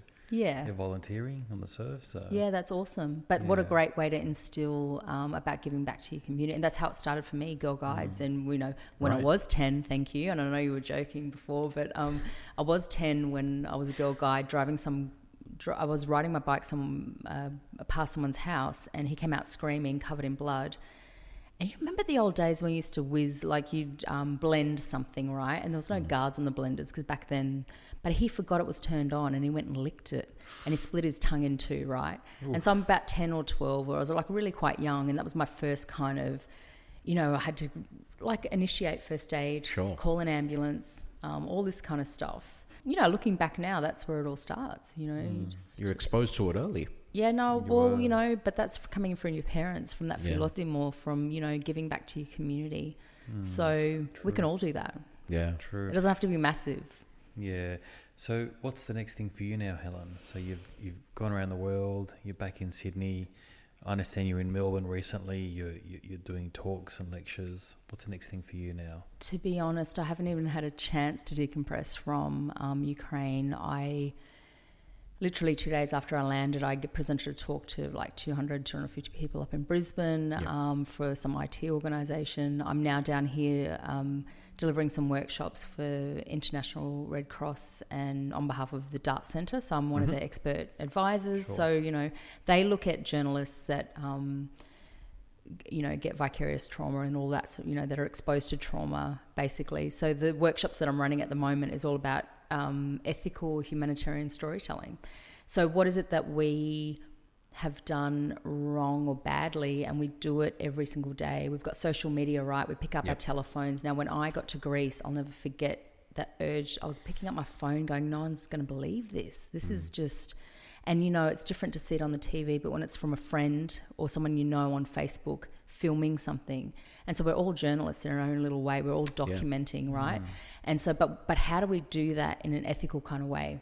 Because often we don't get consent. We don't, you know, we just take photos willy-nilly. Sure. We just kind of throw things up there, but without any, we don't reflect on the consequences for that person. So I look back and think, hang on, I'm just a average Joe nurse that works in a hospital, and here I am doing some incredible things. I've had opportunities to speak at the UN Commission on the Status of Women over in New York. I was invited to speak in Geneva at the World Health Assembly. There was a side event there looking at, you know, the Sustainable Development Goals, but, you know, non-communicable diseases over in African countries and stuff. And I was delivering to all these UN officials and stuff, and I'm sitting there going, someone's going to realise that I'm just that girl that grew up on Good Island. And I'm just a nurse. But this is all stuff over in Gold Coast. All of the stuff you just mentioned is stuff that we could talk about for 2 hours by themselves. Right? Imagine going on a date with me. Seriously, it'd be a nightmare. You walk away. No, but seriously, people walk away going, "I've got no self-esteem. I've done nothing in my life, Helen. Like, you make me feel really shit right now because, you know." That's how we feel right now. Yeah, totally. Just, good, you know. good. No, I'm only joking. It's like, what have we done, Nick? I know. Jeez. Listen, it's amazing what you've done. Yeah, it's the whole world is indebted to you, I guess, what you've been doing. Look, so. I've been to Kenya. I've been an ambassador for World Youth International and you know, sent nurses over there and done some programs with their nursing in action program over there. I don't know, just crazy experiences that are just there. And I've met prime ministers now. Like, hey, if I ever go to Moldova, there's some really great wineries there, by the way. They really are rolling out the red carpet for you next time. Totally. I'm in, like with, you know, Secret Service, you name it. I'm totally in. If you want to see a winery, you got to go to Moldova. Like and something interesting that came out of that trip was, you know, they said, Helen, you know, we're known now because of the Ukraine crisis, you know, the conflict that's happening, but it's brought volunteers like you in, and it's highlighted that Moldova is beautiful. Like, it's a beautiful country. Wow. They're very welcoming. Yeah. More importantly, do they have? Is it red or white? Is it a Shiraz? Listen, they have the largest wine collection under there. There's a cellar that's 80 meters down. I went and visited it on the way to the airport. I did nothing exciting while I was away, you know, touristy like. But they're like, Helen, we promise you on the way to the airport, we're going to drop you off to this winery. There'll be booze. There'll be booze, and it was just like, and you could spot the Australia 80 meters down. So it's 12 degrees under there, and they have these wine cellars, and they've got 2 million bottles down there. They've got a world record holding for the amount of bottles. And if you're like super uber rich, you can actually, for 300 euros, I'm pitching it now, but for 300 euros, you can have your own little cellar, minimum of 50 bottles, but you have to go back personally to be able to open those bottles or to retrieve them. So it's an encouragement for people to go back to Moldova. Jeez, that's something to tell Nick. Listen, all I know is that the people that took us were like, oh yeah, you know, we might walk. We did a wine tasting while we were there. I had a bit of a giggle because the last wine that they gave us, they're like, yes, this one's quite famous in certain churches. And I was like, oh, that's just when you go to Metalavi. It was the same. Comandaria, yeah. It was the same wine. And Beautiful. I was like, I know the taste of this very well, actually. Yep.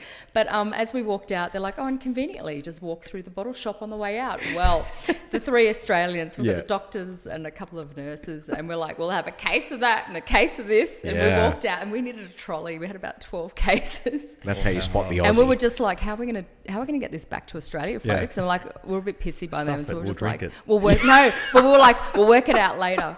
Now, for the record, now that I'm in Sydney visiting you guys, I've only just arrived, but I'll head to Newcastle. They just landed a couple of days ago. Yeah. I'll go and have a bit of a, not debrief, but a bit of catch up with them. Hunter Valley's not too far away up there. Just quietly. It might be Sunday's little expedition. So they said there's a winery involved. So...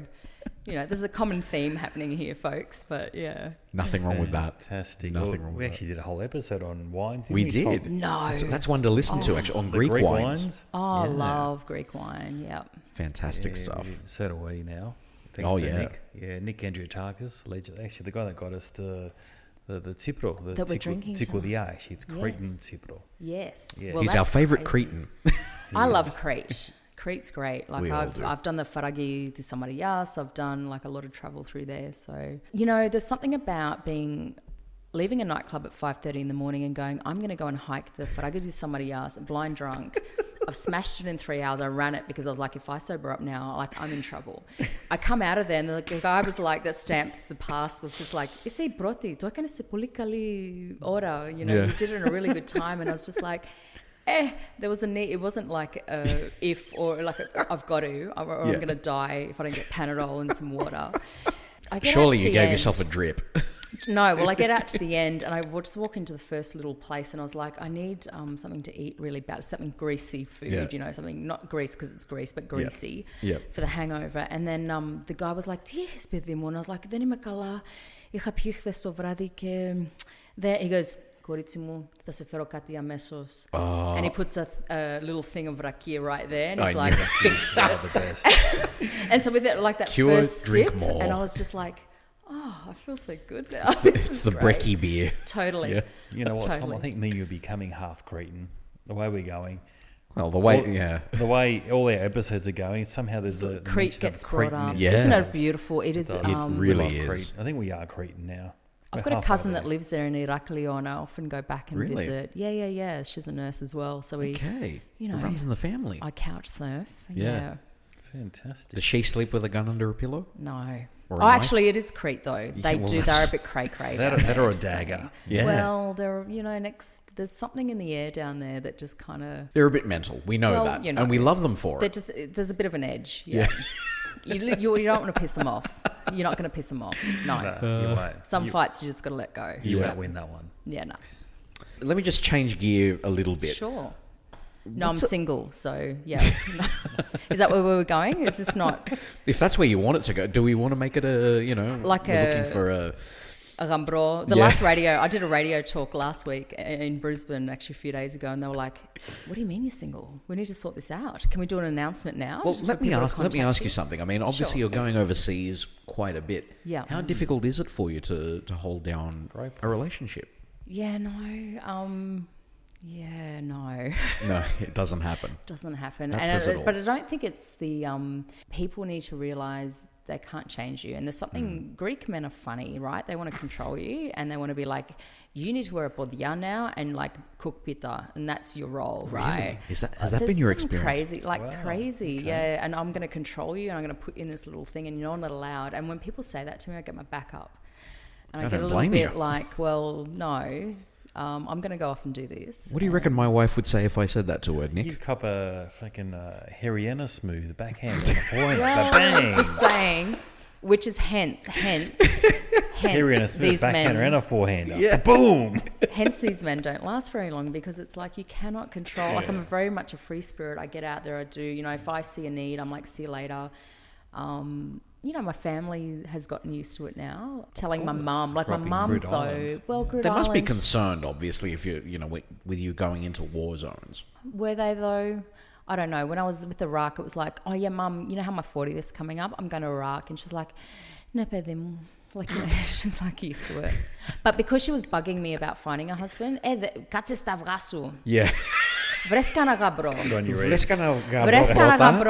if you're interested, there is a photo on the internet if you Google my name and it comes up, and it's me in Iraq, and there's this dude in his balaclava, like full on with the gun and everything, and I'm standing next to him doing the thumbs up, and I sent that photo to Mum. I was like, Mama, you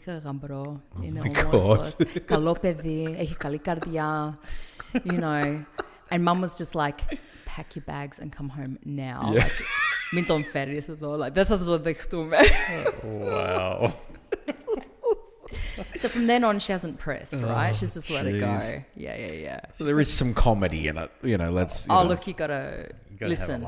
You always have to have a bit of a laugh. Yeah. And poor Mum always makes mention in all my interviews, because, you know, I have given her grief. Like, I think I was about 18 when I first jumped out of a plane or something. Like, I'm done left field kind of. Sure. For me to go off, you know, even to places like Nepal and, I don't know, Kilimanjaro and stuff, and they're pretty dangerous. People die up there, right? You know, it's dangerous.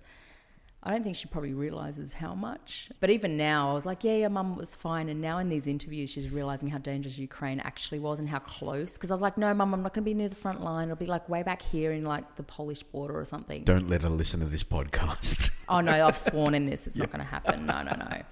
No. I don't, you know, I'm a good girl in front of Mum, so, you know. So how many countries have you been to? It sounds like you've done a lot of travelling. You know what? Have you counted them? I really want one of those maps you can scratch out or you can point. Yeah. Like, because I don't know. Like, I have, you know, those surveys come up on Facebook and they're like, how many countries have you? And I'm like, tick, tick, tick, tick, tick. I haven't done America. Like, I've done America briefly with New York going for UN stuff. South America, I'd love to do Peru. And go and do Machu Picchu or something. And, you know, like, I'm not the fittest person in the world, but what I did learn... So you've gone to base camp? And Kilimanjaro. Well, with Kilimanjaro, there was a guy that was like, no, man, you can't. I asked him, because he was training every day. And I'm like, mate, you're going out for these runs. What are you training for? And he said, I'm going to go and climb, you know, Kilimanjaro. And I said, listen, while I was in Africa, because I did a number of countries through Africa, and I said, I didn't get a chance to do that. Do you think I could do it? And he said, oh, no, Helen. You're too fat and you're too unfit. We couldn't do it. You know those German people that are really insanely... Those exact words, by the way. Exact words, exact. So you know you're a mountain Greek girl? Too fat and too fat. Yeah, no. Yeah. Right? And so it's in my blood. So by chance, a couple of years later, it didn't sit well that he... You know when you listen to someone and you go, yeah, I've taken their advice, and he's like, yeah, you can't do it. So I just was like, okay. It didn't sit well with me. I was like, until I give it a try, until I try myself, I'm not going to know. Yep. I need to have a crack at it, see what's the worst case scenario. You know, I lose $5,000 on the ticket or whatever, you know. I get halfway up and my I bruise my pride or my ego. And so I thought, bugger it, I'm going to go and give it a go. Yeah. And so I went there, and there's a saying in Africa, in Tanzania, pole pole, which means slowly, slowly. And it actually paid for me to be a little bit fatter and a little bit unfitter, because I just kind of, and I was on my own. It's not like I was traveling with a group of people or anything. So there was no pressure. Like, you have to have a guide when you're climbing Kilimanjaro. Sure. So it was just like pole pole, step by step. You know, I just did it in my own time. And sure enough, I made it to the summit. And there's a photo of me, and for about 5 years, I made sure, just so that dude that said to me, you're not going to make it, I made sure that was my Facebook profile at the summit of Kilimanjaro. He had 2 attempts. Sorry, hang on a second. You went to the top of Kilimanjaro. Yeah. The tallest mountain in Africa. Yeah. Wow, that's massive. That says it all. That's huge. Nah, I mean, man. really. Well, how many meters other people is have done it. Well, it's close to what base camp is. It's around the 5'8", 5'9", close to 6,000 meters. Taller than Mount Kosciuszko, I think. Yeah. That's triple. Heaps higher. Mount Kosciuszko's, only a couple, I think, 2 or 3 or something. Yeah. So it's a decent hike. But the point is that I did it. And I didn't let someone tell me that I couldn't do it. You know what I mean? Like, I had to find out for myself. So I tell that story a lot to people, and I'm like, just get out there and give it a go. 5,895 metres above sea level. Yeah. Wow. That's huge. Yeah. The nosebleed said it all. Yeah. Is that what happened? Pretty. Yeah, on the way down. I was Oxygen-wise, how everything. Someone died in front of us on the way up. Really? And they started CPR and stuff, and then they ended up dragging him down in a sleeping bag. It was all very dramatic. More people die on the way down, apparently, than on the way up. Is that right? I don't know. On Mount Everest, they do, Yeah. On Mount Everest, they leave them there. Yeah, they totally. You see bodies and stuff. Like, Everest Base Camp is a hectic walk, but I recommend it. Like so I'm near getting to base camp, and we're sitting around the fire and you can hardly breathe because of the altitude and stuff. And my friend who's from Ireland, she calls me Eleni because she knows that I prefer it, like that's my name. And we're sitting around the fire trying to dry our socks because you're wearing the same socks, same undies. Like you're pretty gross actually at this point. It's pretty, foul smelling. And we're sitting around the fire drying our socks. She goes, Eleni, can you just turn my socks over near the fire? And then some guy over there goes, excuse me, did she just call you Eleni? And I was like, yes. And she's like, Απτιναλάδα είμαι, blah blah blah. Δεν πιστεύω ότι βρίσκω Ελληνίδα εδώ πέρα. Τόσο ψηλά, μόνη σου, δηλαδή δεν το πιστεύω και γυναίκα να είσαι εδώ. And I was just like, yeah, man. He was just like, he was death warmed up, like he was really struggling. Crazy. I'm like, Greeks are everywhere, man. Well, man, we have learnt that with this podcast. We've said it so many times. We have learnt that with this podcast. People in bloody Pakistan listening to Uzor talk. Oman. I love that. Yeah. That's it's so insane. cool. Everywhere. Sorry, base camp, 5,364 metres. So it's nearly as tall as Kilimanjaro. Yeah. My it's God. crazy. And in fact, there's Kalapatar, which you do the day before, which is high, at the same kind of height. And then you kind of drop down to base camp. So, hectic. How fascinating is that? So you found Greeks in base camp. In Nepal, the border of Moldova to Ukraine. Probably a Sherpa. Everywhere I go, probably a Sherpa. No, man, he was something? super fit. No, Greeks are getting there, start a business. I know. Listen, just quietly. Base camp. Want to buy Euros. The problem up there, right, is you're you're heading up there, and on the menu, you hop into these little tea houses, and they're like, a chicken burger. I'm like, chicken. I turn around, I'm like, when was the last chicken you saw around here? How many chickens have you seen? Nothing. There's a lot of yaks lying around. Like, it's crazy. Yeah. So they try and do the whole, here, a pizza. And I'm like, Yeah. Wow. Yeah, we had something similar. I think we're in central, I don't know if I told you this, Tom. We're in central Turkey. Yeah. And there was 2 restaurants and we were starving. We did this trek. It was an amazing trek. We got to the restaurant and... we looked at the menu and same sort of thing and said, hey, look, there's chicken on here. Looked around, there's no fucking chickens around here. I don't know where they get the chickens from, but there's these stupid looking birds. And we ate it. It didn't smell like chicken. Didn't taste like chicken. Probably pigeons or something. And we chicken ate it. Of the thought, cave. you know what? Stop I don't think we fucking ate chicken. We ate these stupid little silly birds. annoying birds that annoyed us on the way here. Yeah. I reckon that's what it was. So I thought, here comes some silly tourists. But Yeah. Did you have diarrhea and vomiting after that? you know, I got an iron stomach. Nothing. Yeah, nothing. Yeah, other backpackers that I was with, yes. He barely gets sick. Oh, no, I didn't either. Yeah, really. It's the same thing in Nepal. People were like vomiting and spewing, and I'm like, Tipota. Yeah, so we're from the mountains of Suli. Listen, they laugh at us for having Tipota for breakfast, but... They don't know how hard we are. We've said it before. We are hardcore. It's the real COVID vaccine. It's the all of that. Tick, tick, tick, tick. Yeah. Oh, if you have a bruised ankle, put some Cipro on it, fixes it. Veduzes, cupping. It's cancer. Fuck. Cipro. Yeah. Cipro. Cipro will sort it out. Yeah. Kill anything. It's the cure-all for everything. That's crazy. Love it. Got a mole? Yeah, rub some Cipro on it. Fuck, fix it up. Well, I just mentioned COVID there, but like... Hectic. What's it like working in healthcare in Australia now during a pandemic? Yeah, I was there from the get-go. I was in the intensive care unit at the Gold Coast Uni Hospital, and I spent the first 6 months solidly working there, and it was scary. It was like watching, you watch Contagion, and I was so aware of that. Like you'd walk into work and even touching a button on the lift, or not like now we've kind of desensitized and we're back to normal, and I'm actually almost okay to cough in public without being ridiculed or hissed at, or You become like OCD with all this stuff. It's been crazy, and it's also crazy to go overseas now. And like I got bronchitis when I was in Ukraine, and there's something about rocking up to the hospital. I was a bit like a VIP because I'd just gone through there with all the ministers and that. They're like, straight through, get her an X-ray, get her a COVID test. So they did do the COVID test and they did worry about it, but it was not on everyone's lips. Like there's something here in this country, I don't know. As soon as I stepped back in and I flicked on the news, there it was again. And today I mentioned how I can't even watch the news anymore because they keep bringing it up. I'm done. I'm tired. I'm fatigued. I just don't want to know about it. Like I didn't even know that Ukraine had kicked off because I was not watching the news anymore.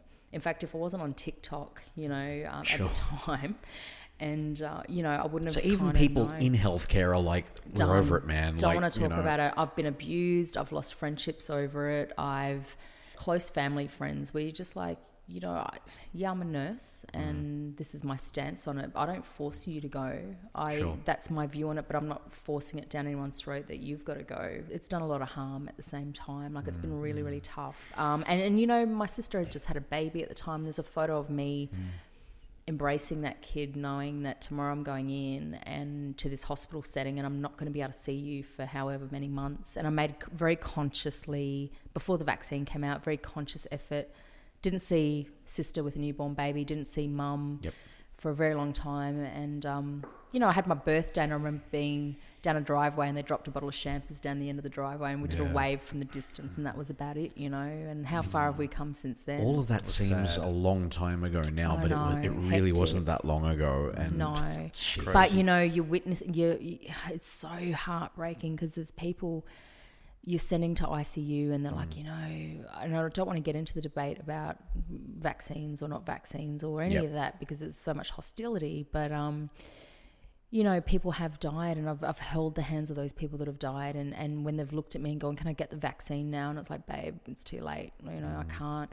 And I'm not, and that's not a message for, you know, for either side, but that's what I've experienced. And then to have wives saying, well, hang on, a week ago we were all okay and we thought we recovered from COVID and now he's dying. I don't understand, you know, and they're really hard conversations to have. Yeah. It's, but I'm proud of myself at the same time because I think because I experienced it with my dad who passed away 10 years ago, when you experience that kind of thing and you've got that lived experience, you know what to expect. And so, no, proud of myself of how I handled it during that pandemic. Might be a tough job because you're hearing it from both ends. You know, you're hearing people saying, "Oh, it's nothing," but then you're seeing people dying from it. Exactly, and it's so hard. Because some people, get it and nothing happens, but some people get it and they die. And they're the ones that you're trying to protect, right? Sure, exactly. So they're the vulnerable that's the whole people. idea why we did it all. I know.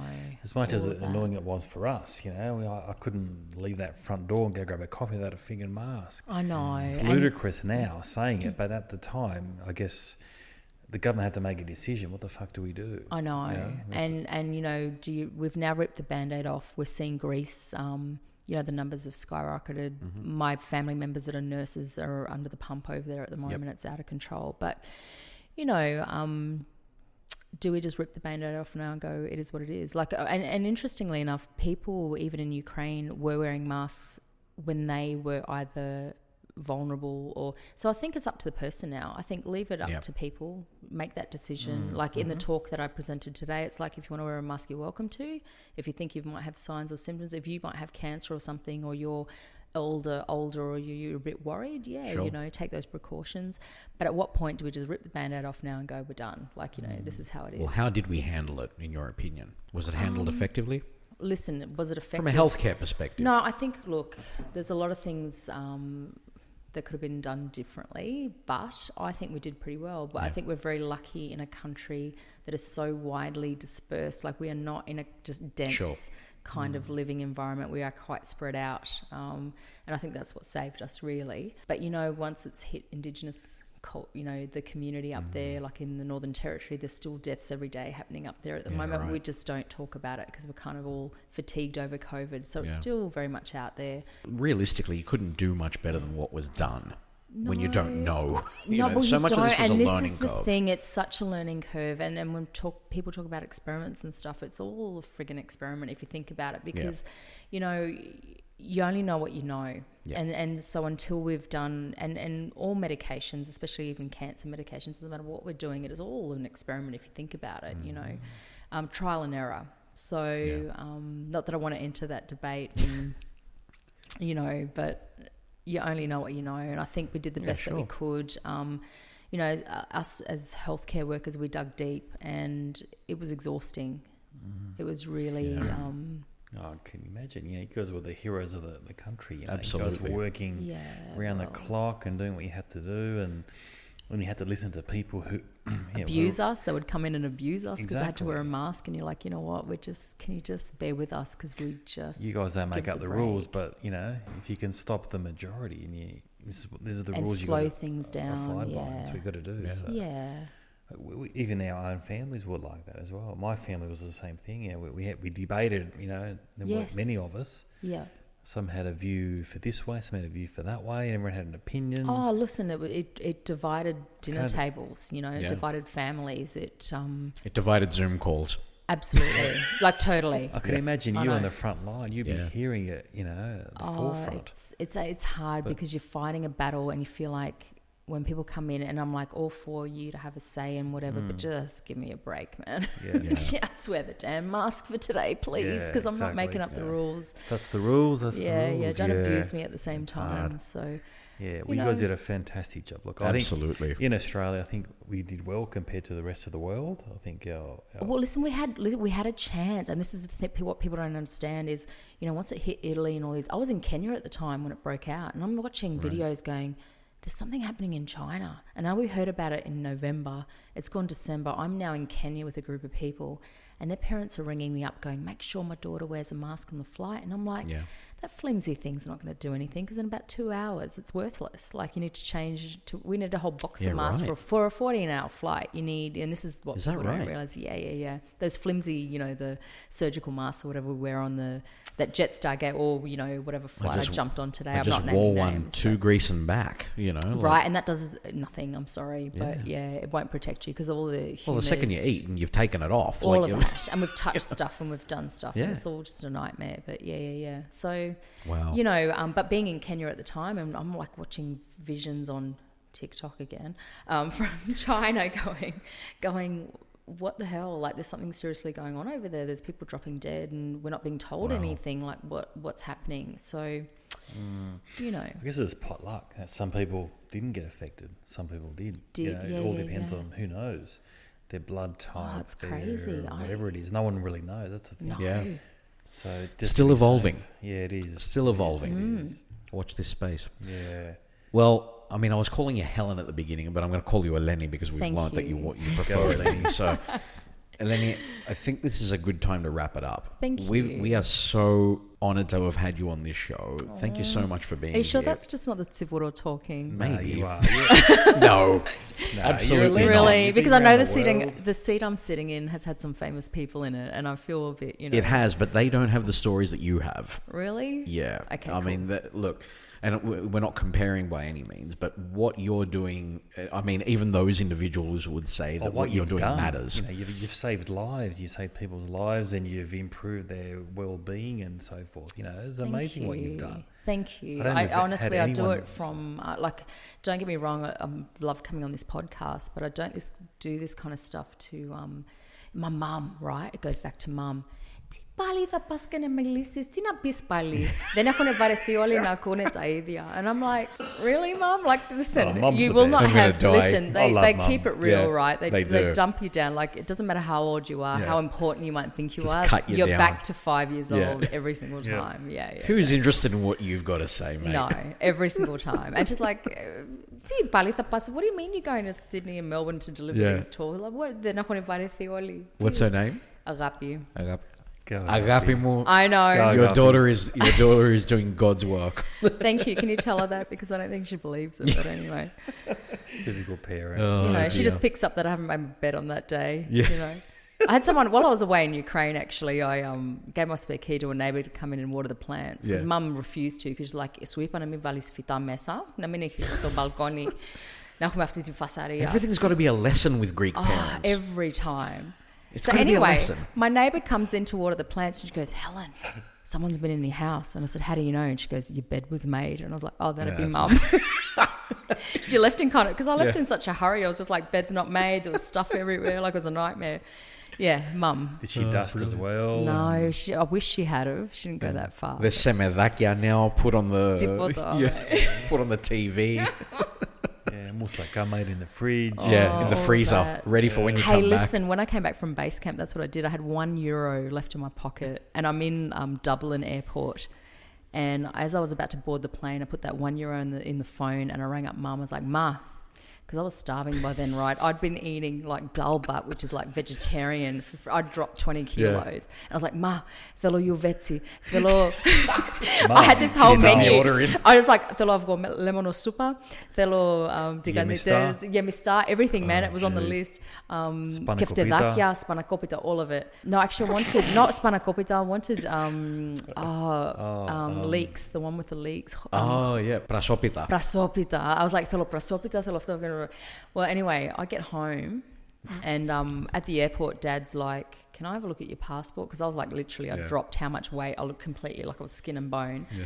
And he's like, I don't believe you're actually my daughter. I don't think you'd ever see me that skinny, actually. Really? If you want to go for on a diet, go to Nepal and hike to base camp. It works every time. But yeah, Mum had it all laid out on the table, mate. As soon as I walked in the door, it was everything I asked her for. Like, I couldn't have much, but yeah. Go Kiria Agapi. I know. Unbelievable. She's the bomb. Yeah. Agapi's the best. Well, Eleni, thank you very much for being on Uzo Talk. Thank you. We really appreciate you being here and sharing those stories with us. We hope everyone's enjoyed them as well. Nick, mate, what do you say about that, mate? Fantastic. Wow, I think we've gone to a new level, I think. Yeah, we've got the entertainers and so forth. Yeah, what about someone who's been saving people's lives and mental health and so forth? Like, it's amazing. Your stories around the world, fantastic. We love it. And we may have set a new record for the amount of alcohol consumed on this podcast. Really? The Tsipuro's gone. Hey, don't imply that it was all me. Thank you. Hey, listen. You know what? You're a mountain girl. Listen, it was good barea, good barea. When there's good barea and there's mezadakia. Absolutely. Good to have a mountain person on board. You know, I'm sick of this bloody islanders. I'm just going to walk out this way. Thank you so much for having me. No worries. Well, thank you for being here. Awesome. We love it. We love you having here. We'll have to bring you back. Yeah, awesome. I'll do that anytime. Yeah. Yeah, I just can't believe we got through a whole bottle. We did. A whole fucking bottle. That's unbelievable. Beautiful. What is that? Slurring our words. I don't know. I think we're done. Well, you are. We have to wrap it up. Guys, thank you very much for listening. Eleni, thank you so much for being here. We look forward to seeing what the future brings for you. Thank you. Yeah. So we end up next. Absolutely. If you're looking for a good Greek girl. Yes. Please call. Contact us on uzotalk@outlook.com. Thank you. Or Agapi, Kiria Agapi. Yeah. Speak to her as well. She's open for she's the to approver. Be contact. She's the approver. Yeah. You got to go through Agapi first. Oh, that's it, yeah. Well, uzotalk@outlook.com and also at uzotalk on most social media platforms and uzo_talk for Instagram. Get in contact with us any way you want. That's it. Look us up on Instagram, hit us a message, we'll respond. Must have a usually pulse. A day or two. Depends who's monitoring, me or Tom. Admin usually has a day off, which is me or Tom. Good stuff. Guys, thank you very much for listening in. Thank you, Eleni. Thank you, Nick. Take care. Ακολουθήστε μας στο Soundees, στο Spotify, στο Apple Podcasts και στο Google Podcasts.